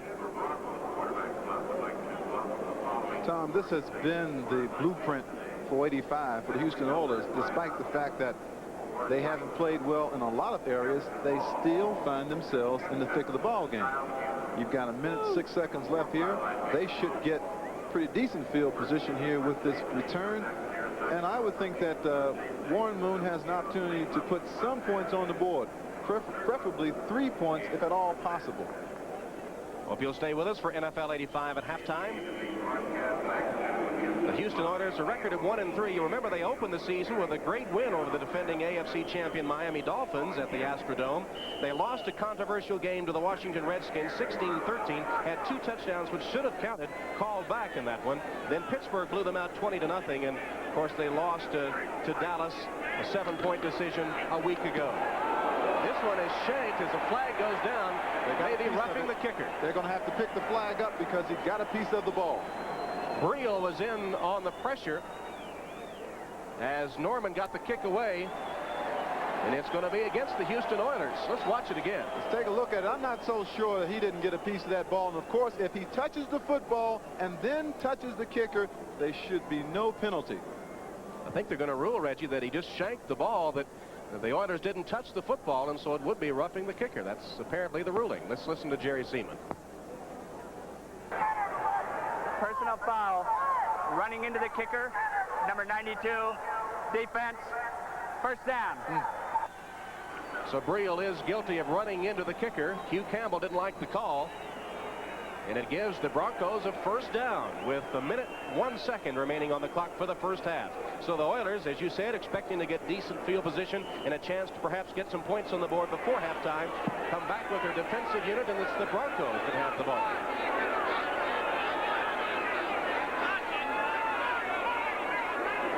Elway on first down. in trouble. Releases it to Winder.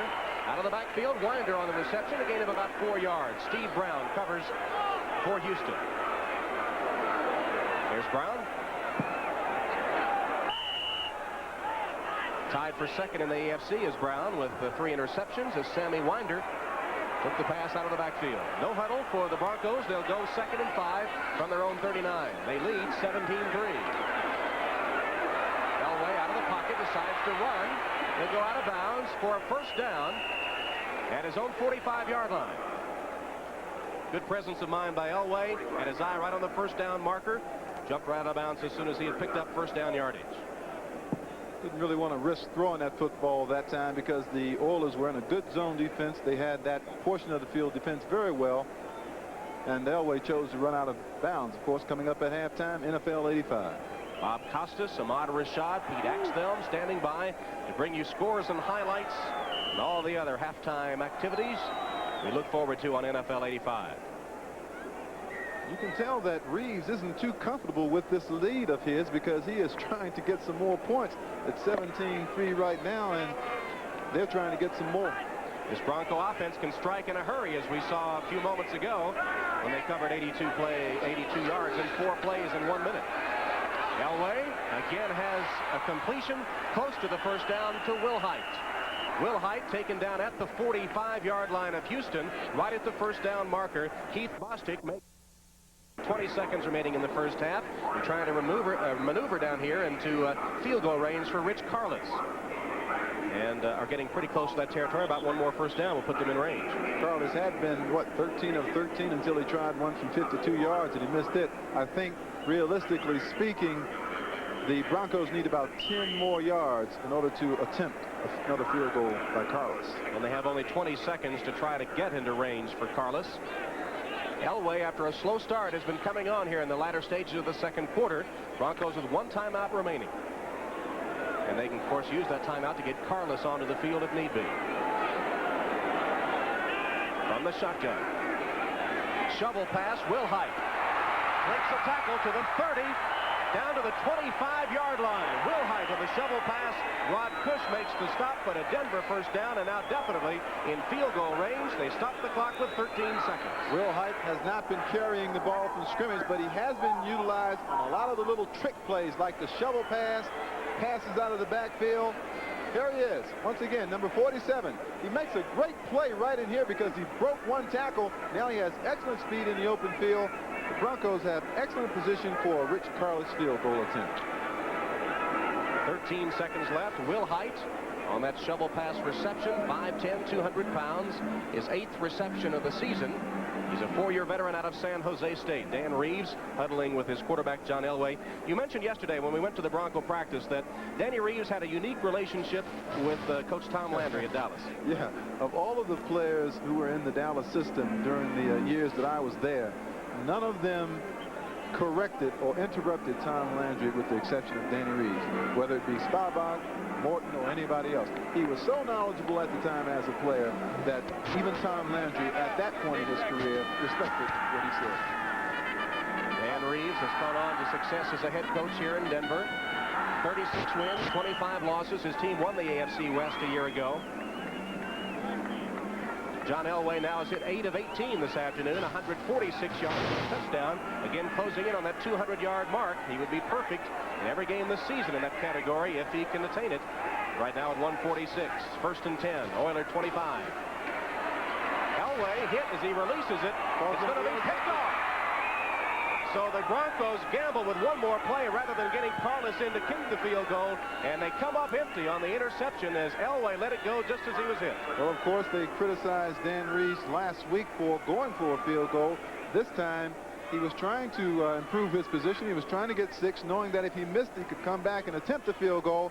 But the outstanding play of the Houston secondary is responsible for this. Now he's going to a man who's actually double covered, Tom. As you watch in the lower right-hand portion of your screen, that's double coverage. And Rod Cush makes the interception. Cush with the interception, his first of the season. And it was Jesse Baker putting the pressure on Elway on the other end. And Cush broke perfectly to make the interception. The Oilers will run out the clock. 3 seconds left. 2-1, and that'll be the end of the first half here at Denver. Coach Hugh Campbell and his Oilers leaving the field after dodging a bullet there on the last series of the half. It's Denver leading 17-3. The Houston Oilers hurt by penalties in the first half. They would really be in the game if it had not been for the penalties. Denver and Dan Reeves got their offense cranked up toward the end of the half, but aside from the penalties, it's been fairly even. It sure has, and Denver didn't really get things going until they allowed John Elway to go outside the normal traditional kind of play calling, the alley-oop passes, the razzle-dazzle, and the touchdown to Watson. That's when Denver became effective. First quarter woes continue to plague the Oilers. They still have not scored any points in the first quarter, and they were down at the end of the first quarter today. Got a field goal on the board in the first half, but they're down 14 at intermission. The Denver Broncos playing at home, Mile High Stadium, with a 17-3 lead.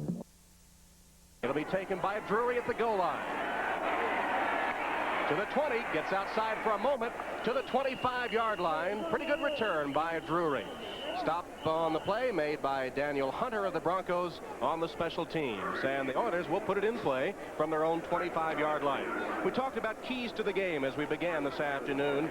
And Reggie, what about the Oilers' key to the game? They've not been able to execute, have they? Well, there was only one time in the first half when they did gain 4 and 5 yards on first down. It made the series a lot more effective for them. They have not gotten that yardage on first down. Consequently, they've been under siege all afternoon. High formation for the Houston Oilers. Warren Moon again at quarterback. Handoff goes to Woolfolk. Tries to get outside, does slip a couple of tackles, and comes up to the 30-yard line. Gain on the play of about 5 yards, and Woolfolk did it mostly on his own.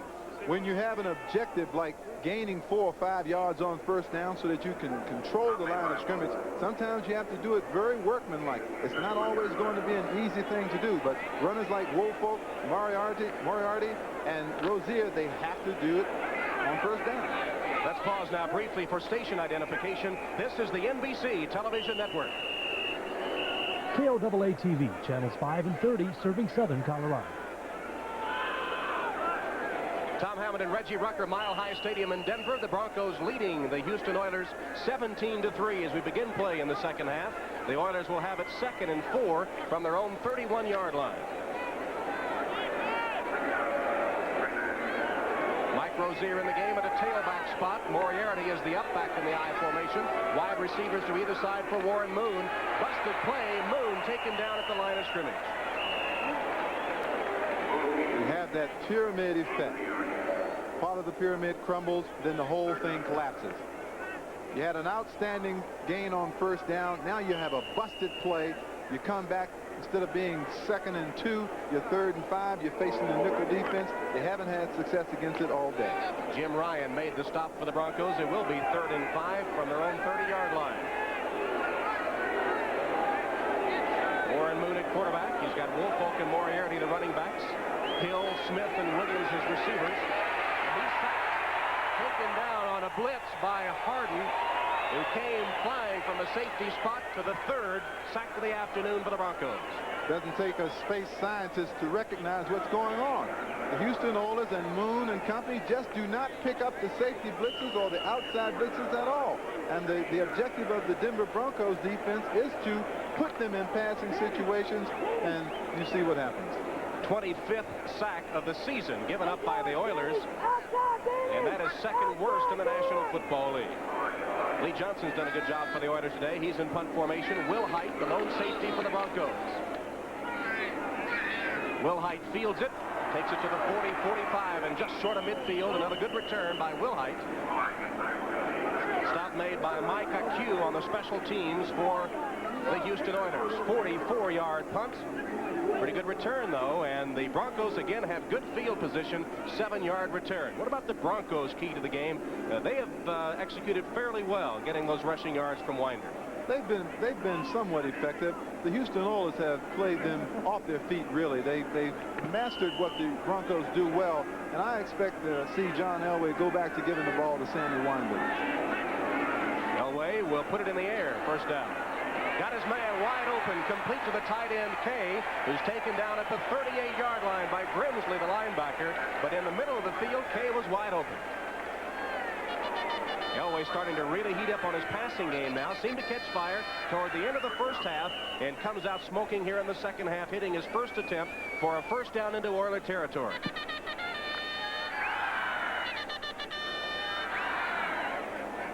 Mark it at the 38-yard line of Houston. 1st and 10 for the Broncos, who lead 17-3. We played 2.5 minutes of the second half. Kay goes in motion. Pitch it back, Winder.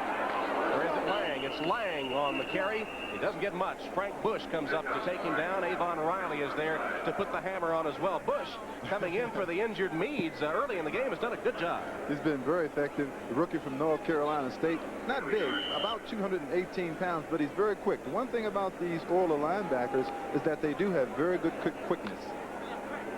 Well, as we reflect back on our keys to the game, actually neither team doing that well on what we thought would be keys to the game today, running the ball, especially on first down. But the Broncos give evidence of getting their passing game cranked up. 2nd and 9. This will be a run again, and again, not much there as Winder is taken down by Childress. One thing you like to see is you like to see your #1 draft choices play well. And Ray Childress has been an outstanding find for this football team. Winder once again can't go anywhere because Childress, number 79, good quickness, is in the backfield before the blocking develops. He almost just came free. Did they have a stunt on or just individual effort? I think that he is such an awesome player. He's very big, 6'7", 265 or so. He has great strength, and he's just a determined athlete. 3rd down, 10 yards to go for the Broncos. From the shotgun, Elway. Plenty of time. That'll be a collision and an interference call. Obvious interference. Eason coming up just didn't give Watson a chance to field the ball at all. Fortunately for Watson, he has this interference call because Watson was looking back into the sun. Didn't really see the ball. Elway fired a bullet. Watch it here. You can see how brilliant the field looks. That's because Watson, number 71, is looking right back into the sun. He gets hit right there a little bit. For that matter, Bo Eason didn't see the ball either. Hit him just a little bit. Well, Reggie, here we see again, the Oilers making a key penalty that keeps the Denver drive alive. The pattern repeating itself just as it had in the first half. And that's going to happen to a young, overly aggressive football team. You're going to get those penalties. 2 drives that resulted in scores in the first half were aided by key Oiler penalties. This one could wind up the same way. Elway got a man. Wilhite can't handle it, incomplete. Elway had him, not pleased with himself. If I'm going to throw that kind of pass, I'm going to put the receiver on the left side of the field because he won't be looking back into the sun. Watch Wilhite now. Fine move by Wilhite, who makes an out move and then turns it up. Elway looking downfield now switches back to Wilhite. Now Wilhite, I don't believe, can see this ball in the sun. He doesn't make a good adjustment on the pass in the air. He had the linebacker Lyles beaten badly, but the pass not there. It'll be 2nd and 10 from the 18 of Houston. Denver hoping to add to a 17-3 lead. 10:47 to play 3rd quarter from Mile High Stadium in Denver. Elway fires, complete, 1st down. Johnson to the 5 and out of bounds. Blitz Johnson, 9-year veteran out of California, Riverside, making the reception before Allen and Eason knock him out of bounds. Here's the pattern by Johnson, who breaks the pattern off because it's a blitz. Now the Denver Broncos offensive line and backs do a fine job of picking up the people, and they block them, and Elway is able to get the pass off. Eason really put the hit on him there. He punished him, but take a look at the blocking right here. See the good blocking? The Oilers are bringing everybody, and they give Elway the vision, and he hits the pass to Johnson. The wily veteran Johnson shaking a tackle there to get a couple of more yards. Put it at the 6-yard line.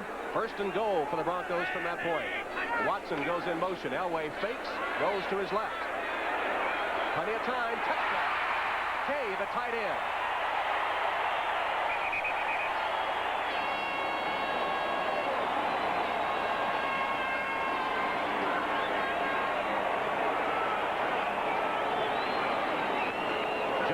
Getting plenty of protection, found Kay wide open.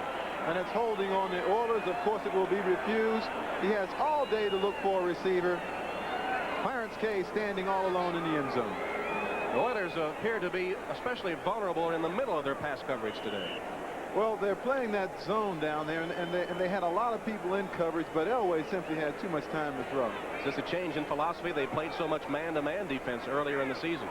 Well, I'm sure they're trying to mix it up a bit for Elway. Carlos hits the extra point, and the Broncos have scored on their first possession of the second half. Timeout, 10:30. Carlos sends it deep to Tasker and Drury. This time Tasker gathers it in, about the 3. Bounces off a tackler, now gets to the outside. And finally skips down the sideline to the 34-yard line before he's taken out by Tony Lilly.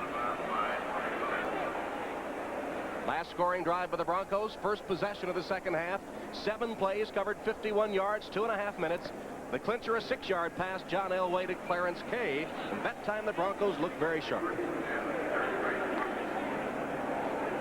Houston is going to have to get the ball into the hands of some people that can start to make things happen, Tom. They've got to get Tasker and AQ and Drew Hill. They've got to get the ball to those people that can score. Oilers again with a penalty helped that last Denver drive, but the Broncos look sharp. Now the Oilers have to get something on the board. They're going to go deep, and it's going to be way off the mark. Tim Smith was downfield, but the pass too long. With Denver leading 24-3, let's go to Bob Costas, NFL 85. Tom, at Cincinnati in the third quarter, it's now 19-13 Jets. They're looking for 6, but they settle for 2. Louis Breeden picks the ball off, but it's not his momentum that carries him into the end zone, the officials say. Too many steps. It's a safety for the Jets. Tom? All right, Bob, 24-3 here. The Broncos scoring on their first possession of the second half, and now the pressure on the Oilers. 2nd and 10 from their own 33. Need to make something happen offensively. Broncos show blitz. Moon has time, incomplete. Good hit that time on the defense to break it up, with Steve Wilson hitting at just the right time to knock the ball loose. Let's check other scores around the NFL now in the late games. Third quarter, Raiders up 13-3 on the Chiefs. 13-7, Seattle leads San Diego. The Seahawks come back. There's the score Bob Costas just gave you in the third quarter at Riverfront. And in the fourth, the Rams bidding to stay unbeaten, 13-7 over the Vikings. 3rd and 10 now for the Houston Oilers. Watch the blitz.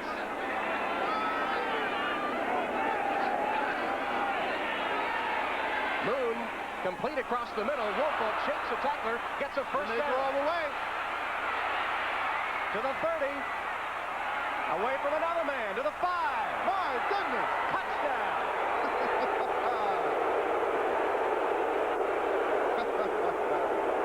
What a great run by Butch Woolfolk, 67 yards after the pass reception. See, Tom, this game isn't so hard. All you have to do is get the football to people that can score for you in one play. Woolfolk did it earlier this year, catching an 80-yard touchdown against the Dolphins, and once again, in the open field with the great sprinter speed, you can't let a man like this get to the outside. And this has been the problem plaguing the Denver Broncos defense all year, Tom. As you know, they have given up big plays, which has allowed the opponent to get back in the football game. That is as fine a run as you're going to see anywhere. Woolfolk did everything. Extra point is good. Zendejas hits it, and Houston answers the Denver score with a touchdown of its own. Timeout, 9:56 remaining, third quarter. Broncos 24, Oilers. Touchdown after that scintillating reception and run by Woolfolk. What did you say about keys to the game? Throw the old keys out, and the new keys are catch up as quickly as possible. 60-yard run by Butch Woolfolk and a tremendous run. He did everything.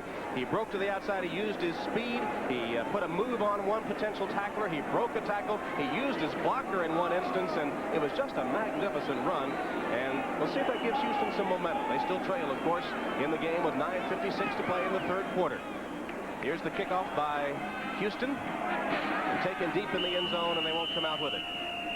So the Broncos will put it in play from their own 20. Let's take another look at that Butch Woolfolk run after the pass reception. It was a beauty. And the thing about this kind of play is that you don't have to throw the ball a great distance. Just get it to the man who can use his feet and run for long distances. Butch Woolfolk with a tremendous run after the pass reception. It covered 67 yards. It took 37 seconds in 3 plays. 67 yards, the pass and run by Woolfolk. 24-10. The deficit reduced to 14 again. Winder trying to get outside. Stopped for no gain on the play as the Houston pursuit comes off to cut up the run by Winder.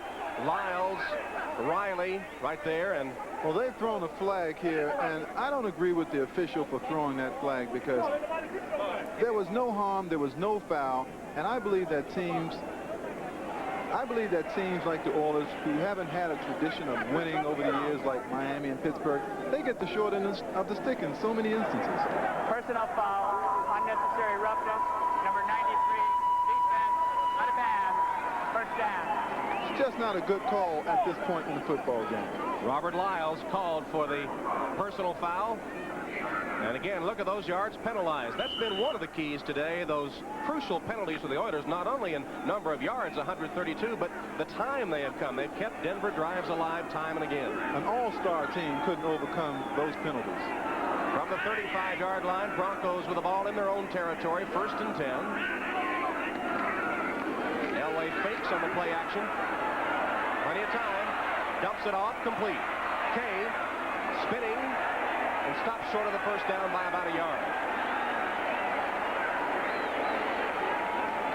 Riley on the stop for the Houston Oilers. 9-yard gain on the play. Clarence Kay has caught more passes today than he had all season coming into the game. In fact, had a career high against Miami last week with 4 receptions, 33 yards. Elway picking up on his numbers now, 12 out of 24, 187 yards. Closing in another 200-yard performance. 2nd and 2, giving an 8-yard gain on that last completion.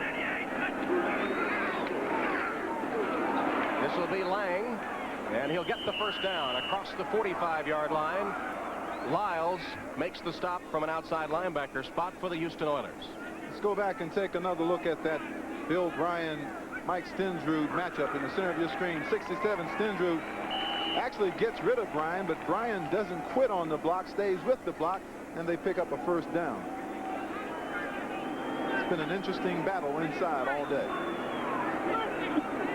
First down for the Broncos, 46-yard line of Denver.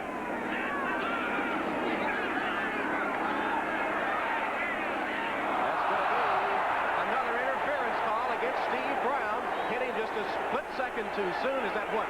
4 interference calls today against the Oilers? Well, they said the Oilers were young and they were aggressive. Brown was remonstrating with the officials about the contact there, and I think he overdid it. They've thrown another flag. That's probably unsportsmanlike conduct. Well, the Oilers setting a record for futility in the penalty department today. And the interference calls have been especially costly. Here's Jerry Seaman, the referee. Pass interference, number 24, defense, unsportsmanlike conduct, kicking the flag, number 21, defense, first down. Well, Eason kicked the flag after the interference by Brown. Well, there's no excuse to lose your composure on the football field. The Houston Oilers, whether you know it or not, are still in this football game. Now, there's the shot by Steve Brown. All right, that's a good penalty, and the flag should have been thrown. Now, Eason should not have come behind that and incurred the personal foul. So the Broncos again in great field position, 33-yard line of the Oilers after the 2 penalties. Winder changes course, gets a yard or 2. Lyles, Riley, Grimsley, almost the whole linebacking corps for the Oilers, combining to plug up that middle.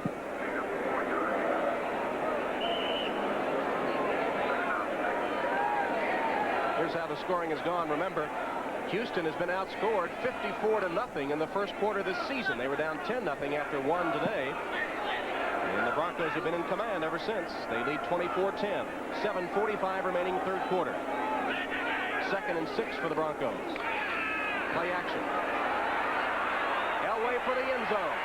Knocked down by Brown. Watson, the intended receiver. That time Brown timed it perfectly to bat the ball away. The way the cornerbacks of the Oilers play defense, they offer a very inviting challenge to the quarterback to throw the ball deep. There's Elway's fake. Now he's going to take the challenge. Brown is covering on the right side. Now watch him come through your screen, up in the air. Good defense. Number 24, Steve Brown. The Oiler coaches think that Steve Brown and Patrick Allen are cornerbacks of the future, that they really are going to be two of the top corner men in the business. Right now, Brown a little shaken up on the play. Whether massaging his calf, it looks like it might just be a cramp. Maybe nothing more serious than that. This may give us an opportunity to see the Houston Oilers' second #1 pick in the first round, which would be cornerback Richard Johnson. Look at the disparity in first downs this afternoon. First downs are the key to drive continuity. They keep drives going. The Oilers have 7. They don't have any continuity on their offense today. 9 of those Bronco first downs have come from Houston penalties. That's 39% of their first downs via Houston penalties. The Oilers killing themselves, and Denver taking advantage of it. Elway reads the blitz, dumps it off quick. Reception, perhaps more to Vance Johnson. Touchdown, Johnson.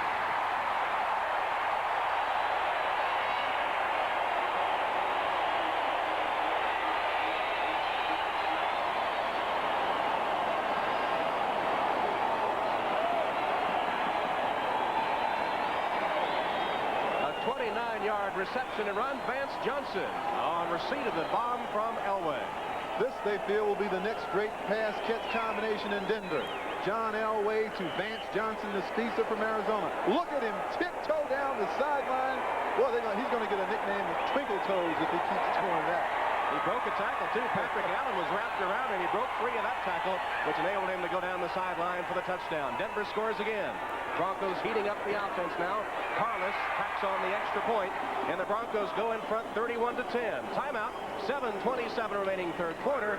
It's all Broncos here in Denver. They lead Houston 31-10. Rich Carlos ready to kick off for Denver after the Broncos score on the nice run by Vance Johnson after the reception from Elway. This one's going to sail all the way to the back corner of the end zone where Drury fields it and steps out of bounds at the end of the end zone. So they'll put it in play at the 20. Let's go to Bob Costas, NFL 80. Of course, that game in Los Angeles, important to the Denver Broncos, who are on the verge of winning here 31-10. If they can make it hold up, they'll go 3-2 on the season. They're right in that AFC West race. Oilers send Rozier in motion. Moon in trouble. Got away from one man, but is taken down after a 4-yard gain. Moon showed some pretty good scrambling ability there to hang in there tough, evaded a tackle or two, and got 4 yards out of it.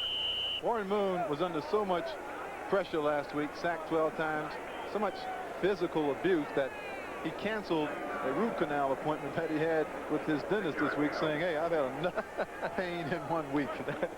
That would be awful to have a root canal after being sacked 12 times in one game. And he's not well now. As you can see, he's limping and he's hurting.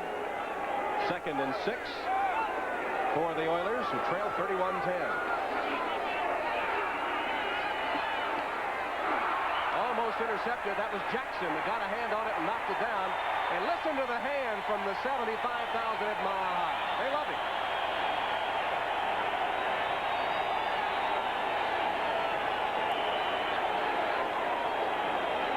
There's Tom Jackson, the veteran, 13 years out of the University of Louisville. Sounds like he's an inspiration not only to his teammates, but to the fans here in Denver. But his name will certainly go into this Hall of Fame ring that they have around the stadium once he retires. He is a legend here in Denver. Coming back off injured reserve just this game after having arthroscopic surgery on his arthritic right knee. 3rd and 6, Oilers. Moon in trouble. Finally taken down after he evaded a couple of tackles. He is sacked for the 4th time this afternoon. Dennis Smith was the man that gets credit for the sack that time on a safety blitz. This looks worse than Custer's last stand at this point. He is having all kinds of trouble seeing people, finding some place to throw. Everywhere you look, there's an orange-shirted Denver Bronco. And here's how it looked in the secondary as they came with the blitz. This is why he can't find anybody open. You see how they jam all of the receivers, push them into the center of the field. Moon doesn't have anyone to throw to. Punting situation again for the Oilers. This is Johnson. And his momentum carries him out of bounds. He had some green space in front, but his momentum on fielding the ball took him out of bounds at about the 40-yard line of Denver. So the Broncos again with good field position. 6:02 remaining in the third quarter, and the Broncos leading 31-10. Defense knows. All coming up, followed by the long hot summer on NBC tonight. Elway's pass deflected at the line of scrimmage and picked off by Houston. Bostic made the interception. He's still on his feet. Fighting his way down into Bronco territory, short of the 25-yard line.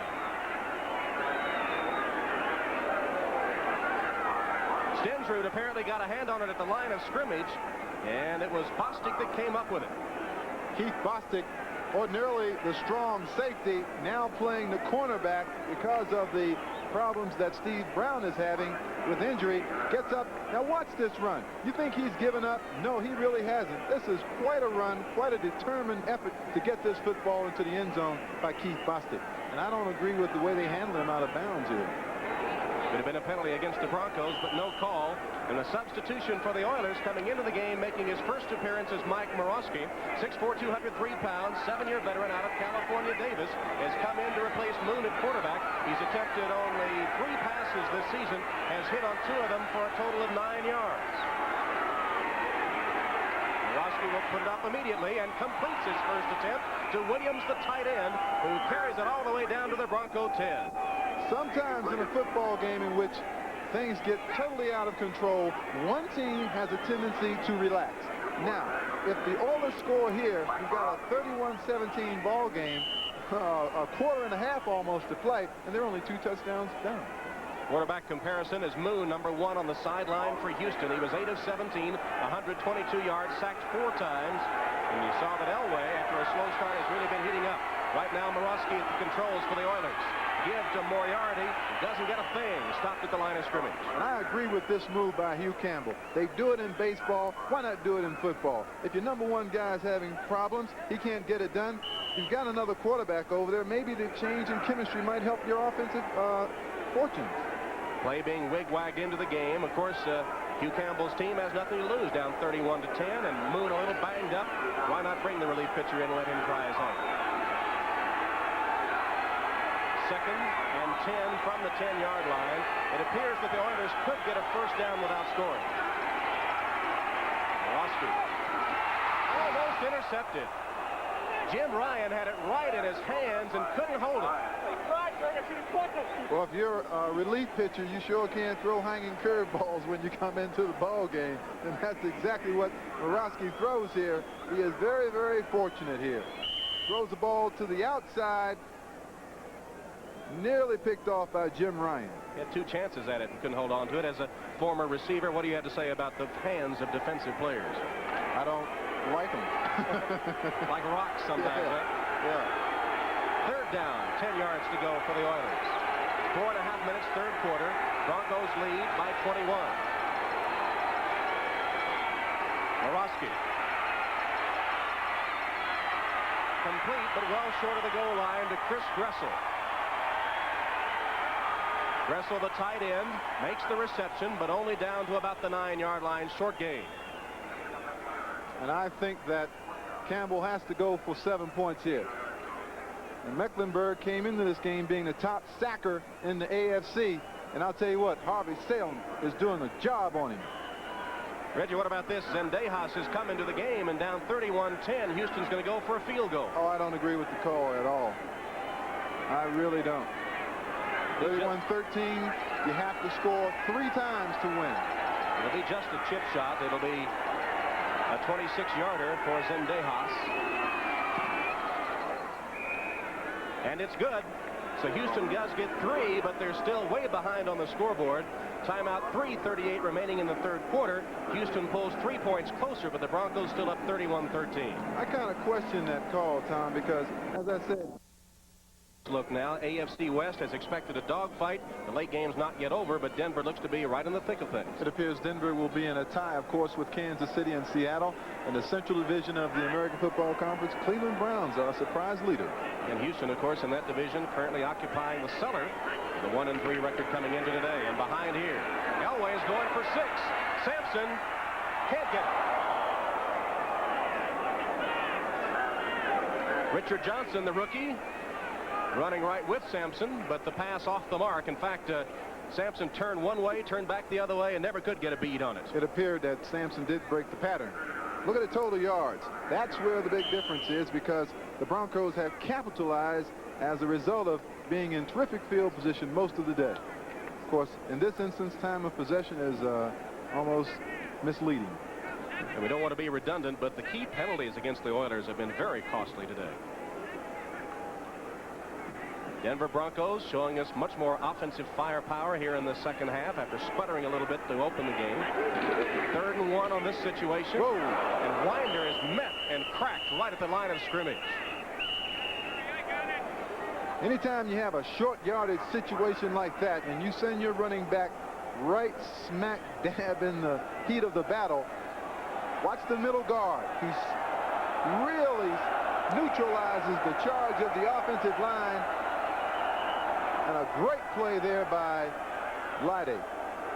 Alan Leidy, just 5'10", 186 pounds, but he put it all in plugged that the hit. hole and really did put every inch and pound into that stop. They're going for it here. 4th and 1 for the Broncos. 39-yard line of the Oilers. 14:40 to play in the football game. Broncos in command. 31-13. There's a great place for a pass, Tom. A great place for a pass. See what Elway does. Oh, no. There's a mix-up. Elway is trying to scramble out of it as flags fly. There's no coordination at all at the effort. It looks like the man in motion was confused about to what his role should be, James Wright. And then Elway got the snap and apparently wasn't expecting it. I think Houston's going to get this football. Now, let's see if a Houston Oilers player comes across the line there. Yes, good move by Bill Bryant. Now, he wasn't supposed to snap that football. Defense. But because he has the experience, he's been around long enough to know he snapped that football when he had that Oiler across the line of scrimmage. That's a good play. It was indeed, and the Oilers obviously don't agree.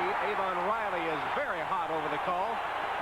You saw the tight end, James Wright, who came in motion, start to go into his block right on the tight end spot, and then stop because the ball hadn't been snapped yet.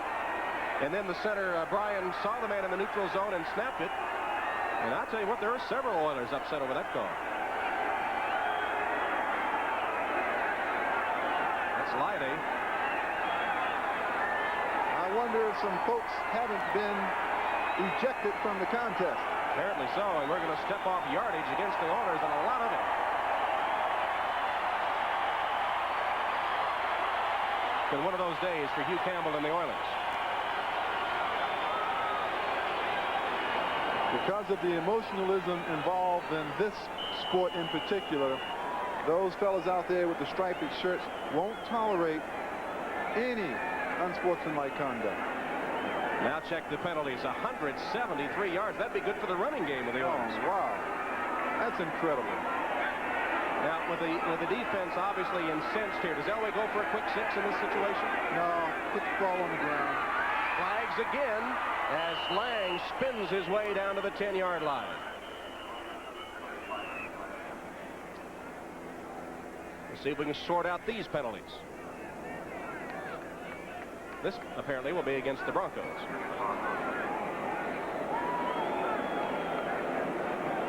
I don't know if we'll be able to detect the holding, but I think it occurred on the left side of your screen with the takedown there. Number 64, offense. Glenn Hyde. Still first down. Called against Billy Bryan. Sorry. Billy Bryan. Was that a makeup call? I think so. I was just getting ready to say that, Tom. You beat me to it. They'll move it back to the 30-yard line, actually to the 29, where the Broncos will have it 1st and 20. I think Hugh Campbell is going to have to address all of the penalties that we've seen here today. Elway. Dropped by Will Hyde. Has a former receiver, I don't know that you ever dropped one. I'm sure you didn't. Now and then. But what causes that? A ball right in your hands, you just lack of concentration? You take for granted that you're going to make the catch, and instead of looking the ball into your body so that you've secured the catch, you start thinking about what's going on upfield, and you just simply run away from the football. That one cost the Broncos a down. I think I did that once. Just one time.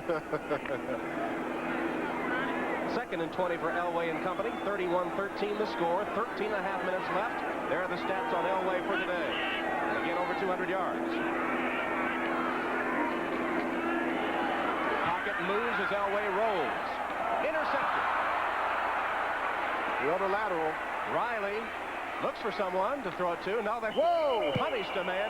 He punished Wilhite, and he's going to get flagged for that.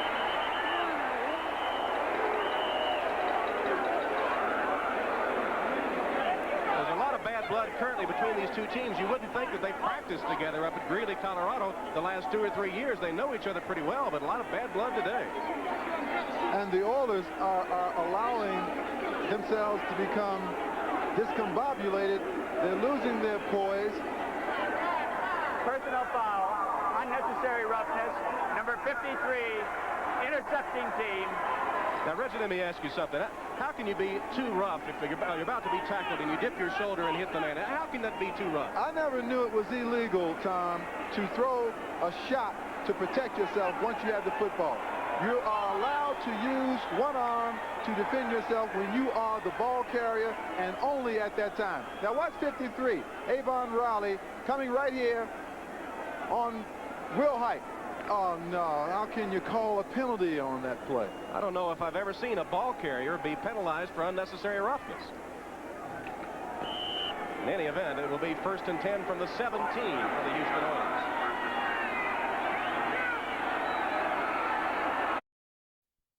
In any event, it will be 1st and 10 from the 17 for the Houston Oilers.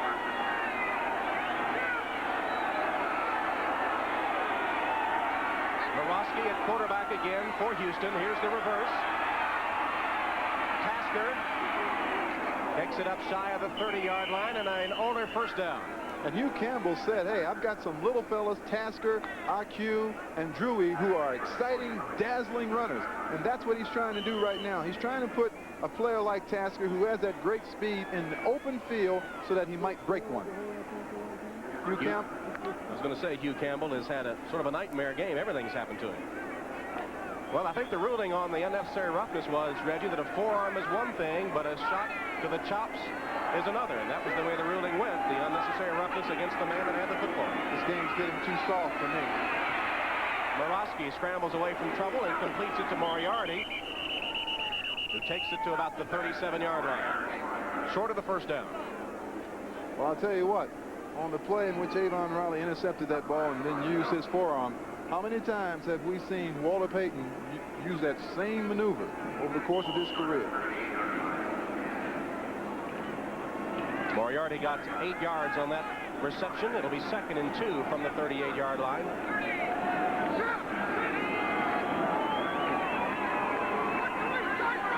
Morosky directs a little traffic in his backfield, comes out of the eye to a split-back formation. Off running straight ahead. Rozier close to the first down. One of the other reasons that they may have called that penalty was they may feel that this game is getting a little out of control here, and they want to regain control from an officiating standpoint. Once again, all right, we're going to see Riley with the ball, and he will use his forearm. Now they're saying that his arm must be extended in order to ward off the tackler, but Walter Payton has done this so many times it's become standard issue. I think the problem was that it was to the face and not to the body, and maybe that was the ruling, but in any event, it was against the Oilers, and not a very popular call with the Houston contingent. By inches, Rozier gets the first down, keeping the Oiler drive intact. The Rams remain unbeaten. They outlast the Vikings at the Coliseum, 13-10. Not at the Coliseum, but at Anaheim Stadium, 13-10 final score. The Rams 5-0, and a bit of a surprise.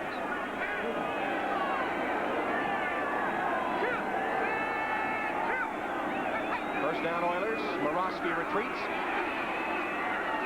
Almost intercepted, knocked away at the last minute. It looked like Louis Wright might have had one. If he'd have caught it, he'd have been gone to the end zone. Somebody had better tell Mike Morosky, you don't go lobbing balls into the area of Louis Wright. He will pick it off and run for a touchdown, and he has done it a number of times throughout the course of his career. Tom, remember when Houston had the ball and they settled for the three-pointer rather than the touchdown? Think of what might happen now if they should go on and score here. Boy, we really have a tight ball game.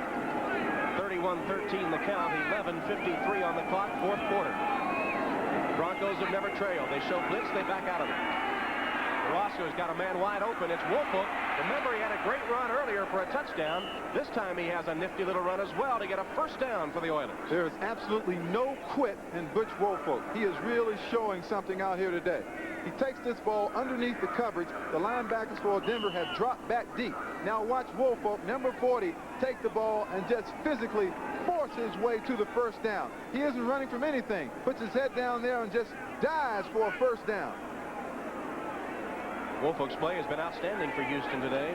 First down at the 49 for the Oilers. Morosky out of the pocket, scrambles. Got a couple of yards before he was pulled down by Roland Jones from behind. Morosky gets a welcome to Mile High Stadium.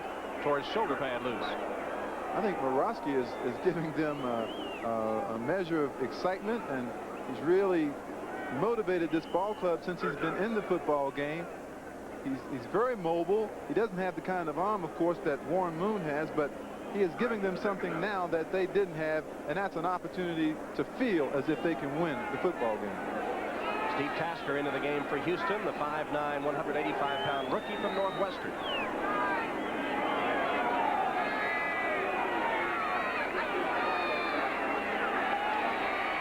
Morosky's pass wobbles.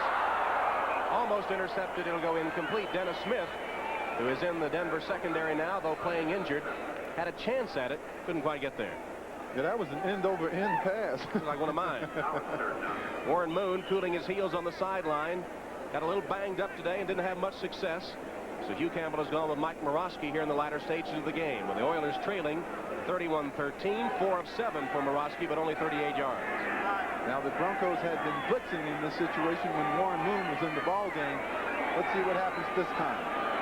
Another rookie wide receiver is in. Mike Aku out of Hawaii in a slot to the left. Here they come.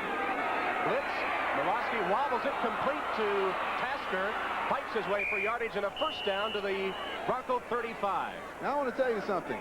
They hadn't done that in so long that the Broncos kept saying, we're going to give it to you, give it to you, give it to you until you do something with it. Now, it wasn't the most artistic looking play, but what Morosky does is he gets the ball off before the blitz gets to him. Tasker makes a fine play and picks up a first down.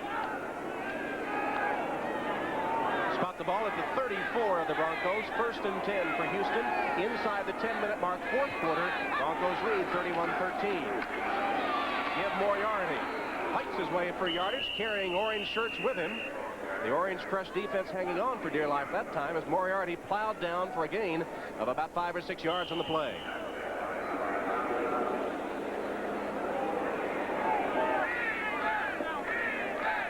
There's the way the scoring has gone by quarters. And again, that first quarter deficit has haunted Houston all season long. 54-0. First quarter in 5 games this year for the Oilers. And now scored 54-0. Morosky gives to Moriarty again. Met head on, bounces off, second effort, first down Oilers. Tom, do you detect a sudden change in the entire attitude of the Oilers team? Well, they haven't quit, that's for sure. Meanwhile, it looked like Denver was sort of taking things a little easy. Warren Moon watches from the sideline. Here's the replay. I sense an almost eerie change in the momentum involved in this football game. Moriarty, 240 pounds, hits in there, nothing doing, comes out of the pack, busting straight ahead with his strength and power, first down. They still trail, though, 31-13. 8.5 minutes. They keep it on the ground. Nothing there for Rozier. Swarmed back by the center of that Denver Bronco defense. Barney Chavis, defensive end, leads the charge. Keep in mind, too, that the Broncos will allow the Oilers to run that football in there right now. I think that the Oilers have to put the ball up in the air. Here's the lineup on NBC. Coming up later on NBC. Morosky will put it in the air. Incomplete, intended for Tim Smith. It's a good setup by Morosky, a fine pass, and a pass that Tim Smith usually will catch 99 times out of 100. Mike Harden on the coverage for the Broncos. Clock stops, 7:49, fourth quarter. Other scores, final now, the Raiders win at home. Los Angeles Coliseum against the Kansas City Chiefs. Of course, those two teams playing in this AFC West. Fourth quarter score, Seattle increasing its advantage against the San Diego Chargers. Here at Mile High, the Broncos 31-13. 3rd and 9 for the Oilers from the 18 of Denver. Double wide receivers to either side. Rozier, the lone setback, gets the handoff. Good call. Good run. He takes it down to the 7-yard line and a first down. Now let's pause briefly for station identification. 31-13 the score with 7 minutes, 25 seconds remaining in the fourth quarter. Mile High Stadium in Denver. Tom Hammond and Reggie Rucker, where the Broncos have led throughout the contest. Houston driving with Mike Morosky at the controls right now. Stan Edwards is the up back in the eye. Mike Rozier is the tailback. Morosky, the pass. For the end zone, touchdown. Drew Hill on the reception. Morosky put it right where only he could catch it. And the Oilers score. I'm telling you, Tom, Denver has to do a gut check. The Oilers are all over the Broncos at this point in the football game. And it is almost an amazing twist in the fortunes of this contest. 7-yard touchdown reception for Drew Hill. His 3rd touchdown of the season. Now here's Morosky coming on the rollout pass, and he doesn't have the greatest arm in the world, but he's getting the job done because he is providing leadership out there. And as I said before, I think he believes that they can win this football game. Morosky, no doubt, has given him a lift. He's taken him to a touchdown, and now the stadium, the Oilers have just scored, and the Broncos expecting an onside kick. They've got 9 men within 10 yards of the ball, and they kick it deep. Vance Johnson lets it fly through the end zone. Covers it there. And the Broncos will put it in play from their 20.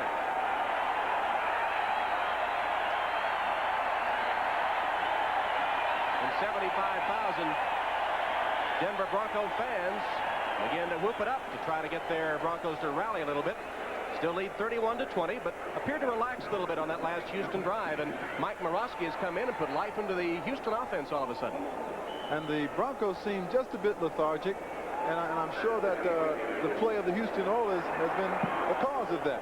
14 plays, 83 yards. Morosky to Hill. And we'll see if Elway gets the potent Denver offense cranked up again.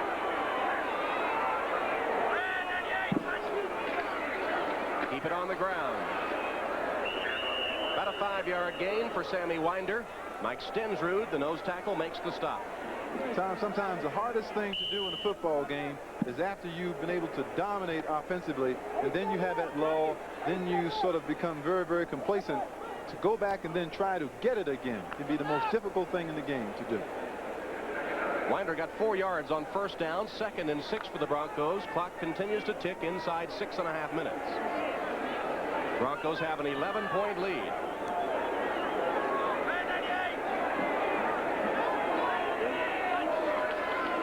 Sewell in motion, play action. Complete for the first down to Wright, the tight end. Patrick Allen stops Wright, but he had enough yardage for the first down, and Denver keeps the ball going. 5:57 and ticking on the clock. Fourth quarter, 31-20 the score. Broncos have never trailed.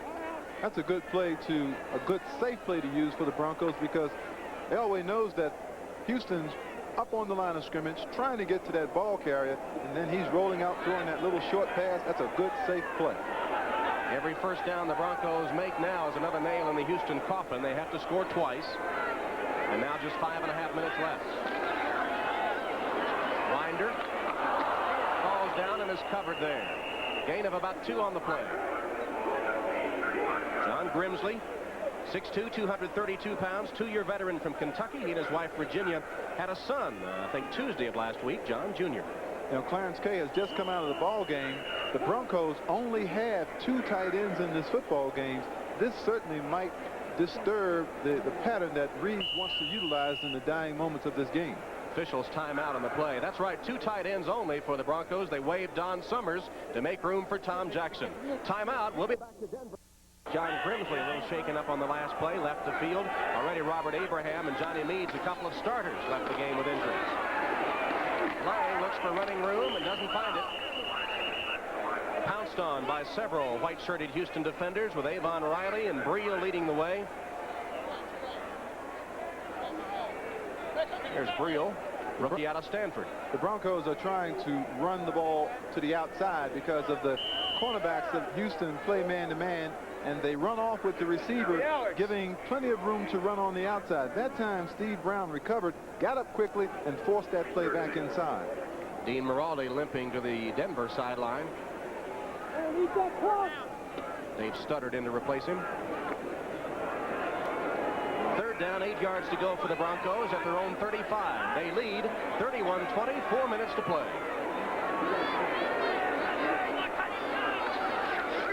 Elway will put it up, little safe swing pass. Complete to Wilhite. Evades 1 tackle, picks it for a first down. Brian Sauché and Bo Eason stopping Wilhite, but he picked up a very valuable first down. That means the clock will continue to work against the Oilers. Once again, a good safe call by Denver, getting the ball to Wilhite. Now, Grimsley diagnoses this play excellently, but look at the missed tackle. Missed tackles will hurt you. Grimsley was shaken up a couple of plays ago, back in there, and couldn't nail Wilhite before the Broncos picked up that first down. He could have stopped Wilhite at the line of scrimmage had he made that tackle. Lang is the lone setback behind Elway here. 1st and 10 from the 46. Motion from Watson. Lang slips shy of midfield. Gain of 2.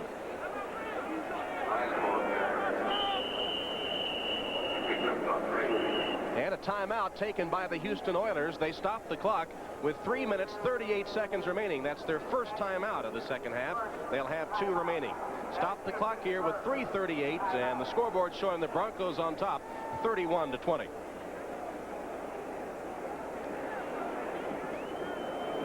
All right, from Denver, we'll take a break now. That's the score. Broncos lead it. 7 play for the Broncos. The handoff to Lang up the middle. Gets a couple of more yards as John Elway peers over at Dan Reeves for the next play, and they'll keep it on the ground and let that clock tick down, approaching 3 minutes. It looks like that another timeout has been taken by the Houston Oilers, their second timeout of the half, and stops the clock with 3:27 remaining. Well, the Broncos just 3.5 minutes away from recording their 3rd win in 5 outings this season and battling in that tough AFC West. Coming up, they'll be at the Hoosier Dome to meet the Indianapolis Colts. Big winners. They scored 49 points against the Buffalo Bills today. So Broncos take their act on the road at Indianapolis next week. In 2 weeks, a key Western Division game against the Seattle Seahawks. They'll meet the Kansas City Chiefs and the San Diego Chargers, 2 other Western Division foes. 3 conference games coming up for them right in a row after they meet Indianapolis. And then they go from the frying pan to the fire as they meet San Francisco. Hugh Campbell on the Oilers sideline after you had a quick look at Dan Reeves and John Elway. Does Campbell have any reason for optimism after this game is going to lose for the 4th time this season? Any bright spots? I don't know. Certainly some of the performances, some of the individual performances, as you look at the upcoming games for the Oilers, some of the individual performances I think leave him buoyed for this upcoming schedule. But on the other hand, I think he has to be concerned about the play he's getting at quarterback. They didn't pay $5 or $6 million for Warren Moon to have him relieved by Mike Morosky. And while he is very happy about the way his team has come back and the way they've played, he's got to be concerned about quarterback. 2 divisional rivals coming up for the Oilers after today. They have 1 timeout left. 31-20 is the count. Denver in command with 3:27 showing on the clock.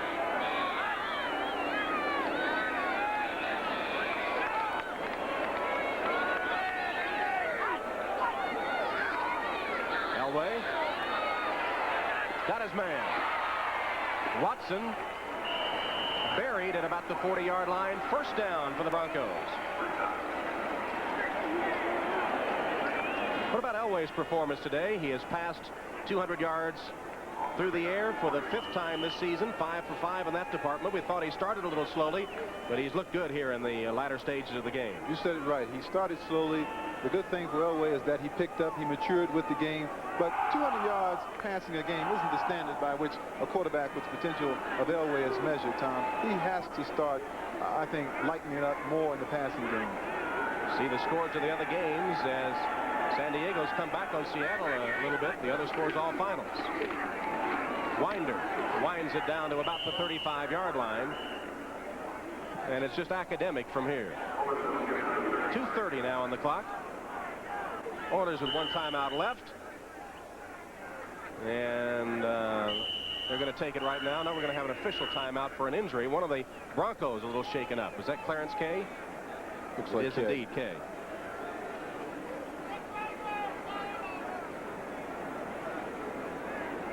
Kay, 6'2", 237, 2-year veteran from the University of Georgia. Seems to be catching the ball more now. We're getting more into the passing game of the Broncos. Well, we mentioned the fact that they had to release tight end Don Summers before the ball game in order to activate Tom Jackson. Left the ball club with only 2 tight ends, and they are a 2 tight end offense for the most part. So I would think that either Don Summers may be recalled or they may have to go out and get someone, because you're gambling when you have a 2 tight end offense and you only carry 2 tight ends. Summers, 2-year veteran out of Boise State, has been waived twice this season now. Waived him earlier in the season. They brought him back, and now for the 2nd time waived. And here they see one of their 2 tight ends go down. Well, James Wright left the ball game earlier with an injury. John Elway on the day. His stats, Reggie, look like this. 17 of 34, 50%, 250 yards, 3 touchdowns. He's also had 3 interceptions. Well, I look for bigger and better things from John Elway, because he has such awesome potential. He throws the ball so accurately on the run. Defensive backs have a tendency to underestimate his range, even if they're 50 or 60 yards downfield, as we saw on the touchdown pass to Steve Watson. And the future is unlimited for John Elway. Huddling there with Dan Reeves. Is that a good matchup? Would Reeves be a good man to play for as a young quarterback? Is he going to be the kind that will really educate and bring a guy along? You spoke earlier of Reeves' knowledge of the game, and Tom Landry allowed him special leeway. Is that a good coach for a young quarterback to come up under? I think you have to consider the systems. For instance, this is an excellent system for Elway. Marino's system in Miami is very, very advantageous for the skills of Marino. And I think that you take the talent, you find out what kind of system you have, and hopefully you have an Elway adapt to the things that you do. And I think in this case it has worked well. I mean, they were 13-3 a year ago. Dan Reeves is very pleased with the progress of John Elway. He said he is much better in his anticipation this season, as well as being stronger. Don't forget baseball coming up on NBC Tuesday night. It gets underway, the American League Championship Series, 8 o'clock Eastern Time. The Kansas City Royals play the Toronto Blue Jays in the opening game of the American League LCS. Battle for the pennant here on NBC Sports. Feels like next week already. Well, the Oilers, you'll be happy to know, just took their final timeout. They cannot stop the clock any further. 2:20 showing this is a 2nd down play for the Broncos. It doesn't get much.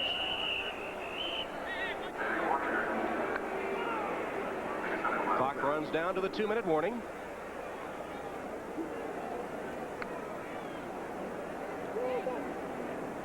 Winder. It's been a workhorse today for the Broncos, and that's the role they want him to play. We have the 2-minute warning coming up. Timeout, 2 minutes to play. 4th quarter, Denver 31, Houston. Tom Hammond and Reggie Rucker from Mile High Stadium. Denver about to go 3-2 on the season, while Houston will fall to 1-4. 2 minutes left, 31-20 the score for the Broncos. I'd like to thank our teammates today. The executive producer of NBC Sports is Michael Weissman. Coordinating producer of football, Ted Nathanson. Our telecast from Mile High Stadium today, produced by Peter Rolfe, directed by John Libretto, our technical director, Lou Sawinski. John Elway has played every down for the Denver Broncos this season. And this might be a chance where Gary Kubiak might get into the game. Kubiak, the backup quarterback for the Broncos, a former Houston Oiler ball boy. That's right. Gives Kubiak a chance to earn his letter, huh? Kubiak taking it easy on the sidelines, number 8.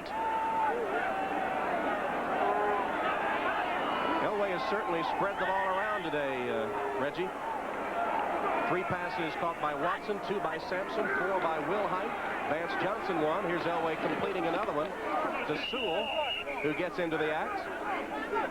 Fine play by Bo Eason, stopping the receiver right there where he caught the football. This ought to be very close. Butch Johnson has caught 2 passes. Winder has caught 1. Clarence Kay has caught 3. Wright has caught 1. A lot of people getting into the act for the Broncos today in the passing game. What you're speaking of is diversification, Tom. Elway gets the ball to 8 or 9 different pass receivers during the course of a football game. We asked for Kubiak, we get him. Kubiak comes into the game. We'll see action for the first time this season. 9 separate receivers have caught a pass for the Broncos this afternoon. That is excellent play. Kubiak is coming in as to hold for the extra point. We didn't get Kubiak. It's 4th down. He'll be about 51 yards away. Carlos, who had his consecutive field goal string broken at 13 in a row earlier today. Wobbly kick. Hit the crossbar and bounded back. No good.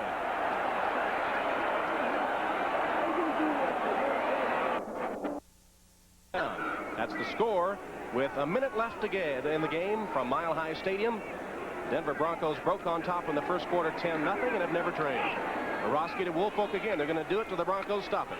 Houston has no timeouts left. And I think what they need to do here, if they're going to throw the football, is throw it towards the goal. That's where you score. Well, thank you. They got 38 seconds left to try to get another score. Let it go. Across the middle, a courageous catch. He knew he was going to take a hit. That time the pass was complete for the Oilers. Taken by Jamie Williams, the tight end. 19 seconds on the clock. Orosky again. See the clock at the top of your screen. Complete again to Williams. And again, he takes a hit down to the 10-yard line.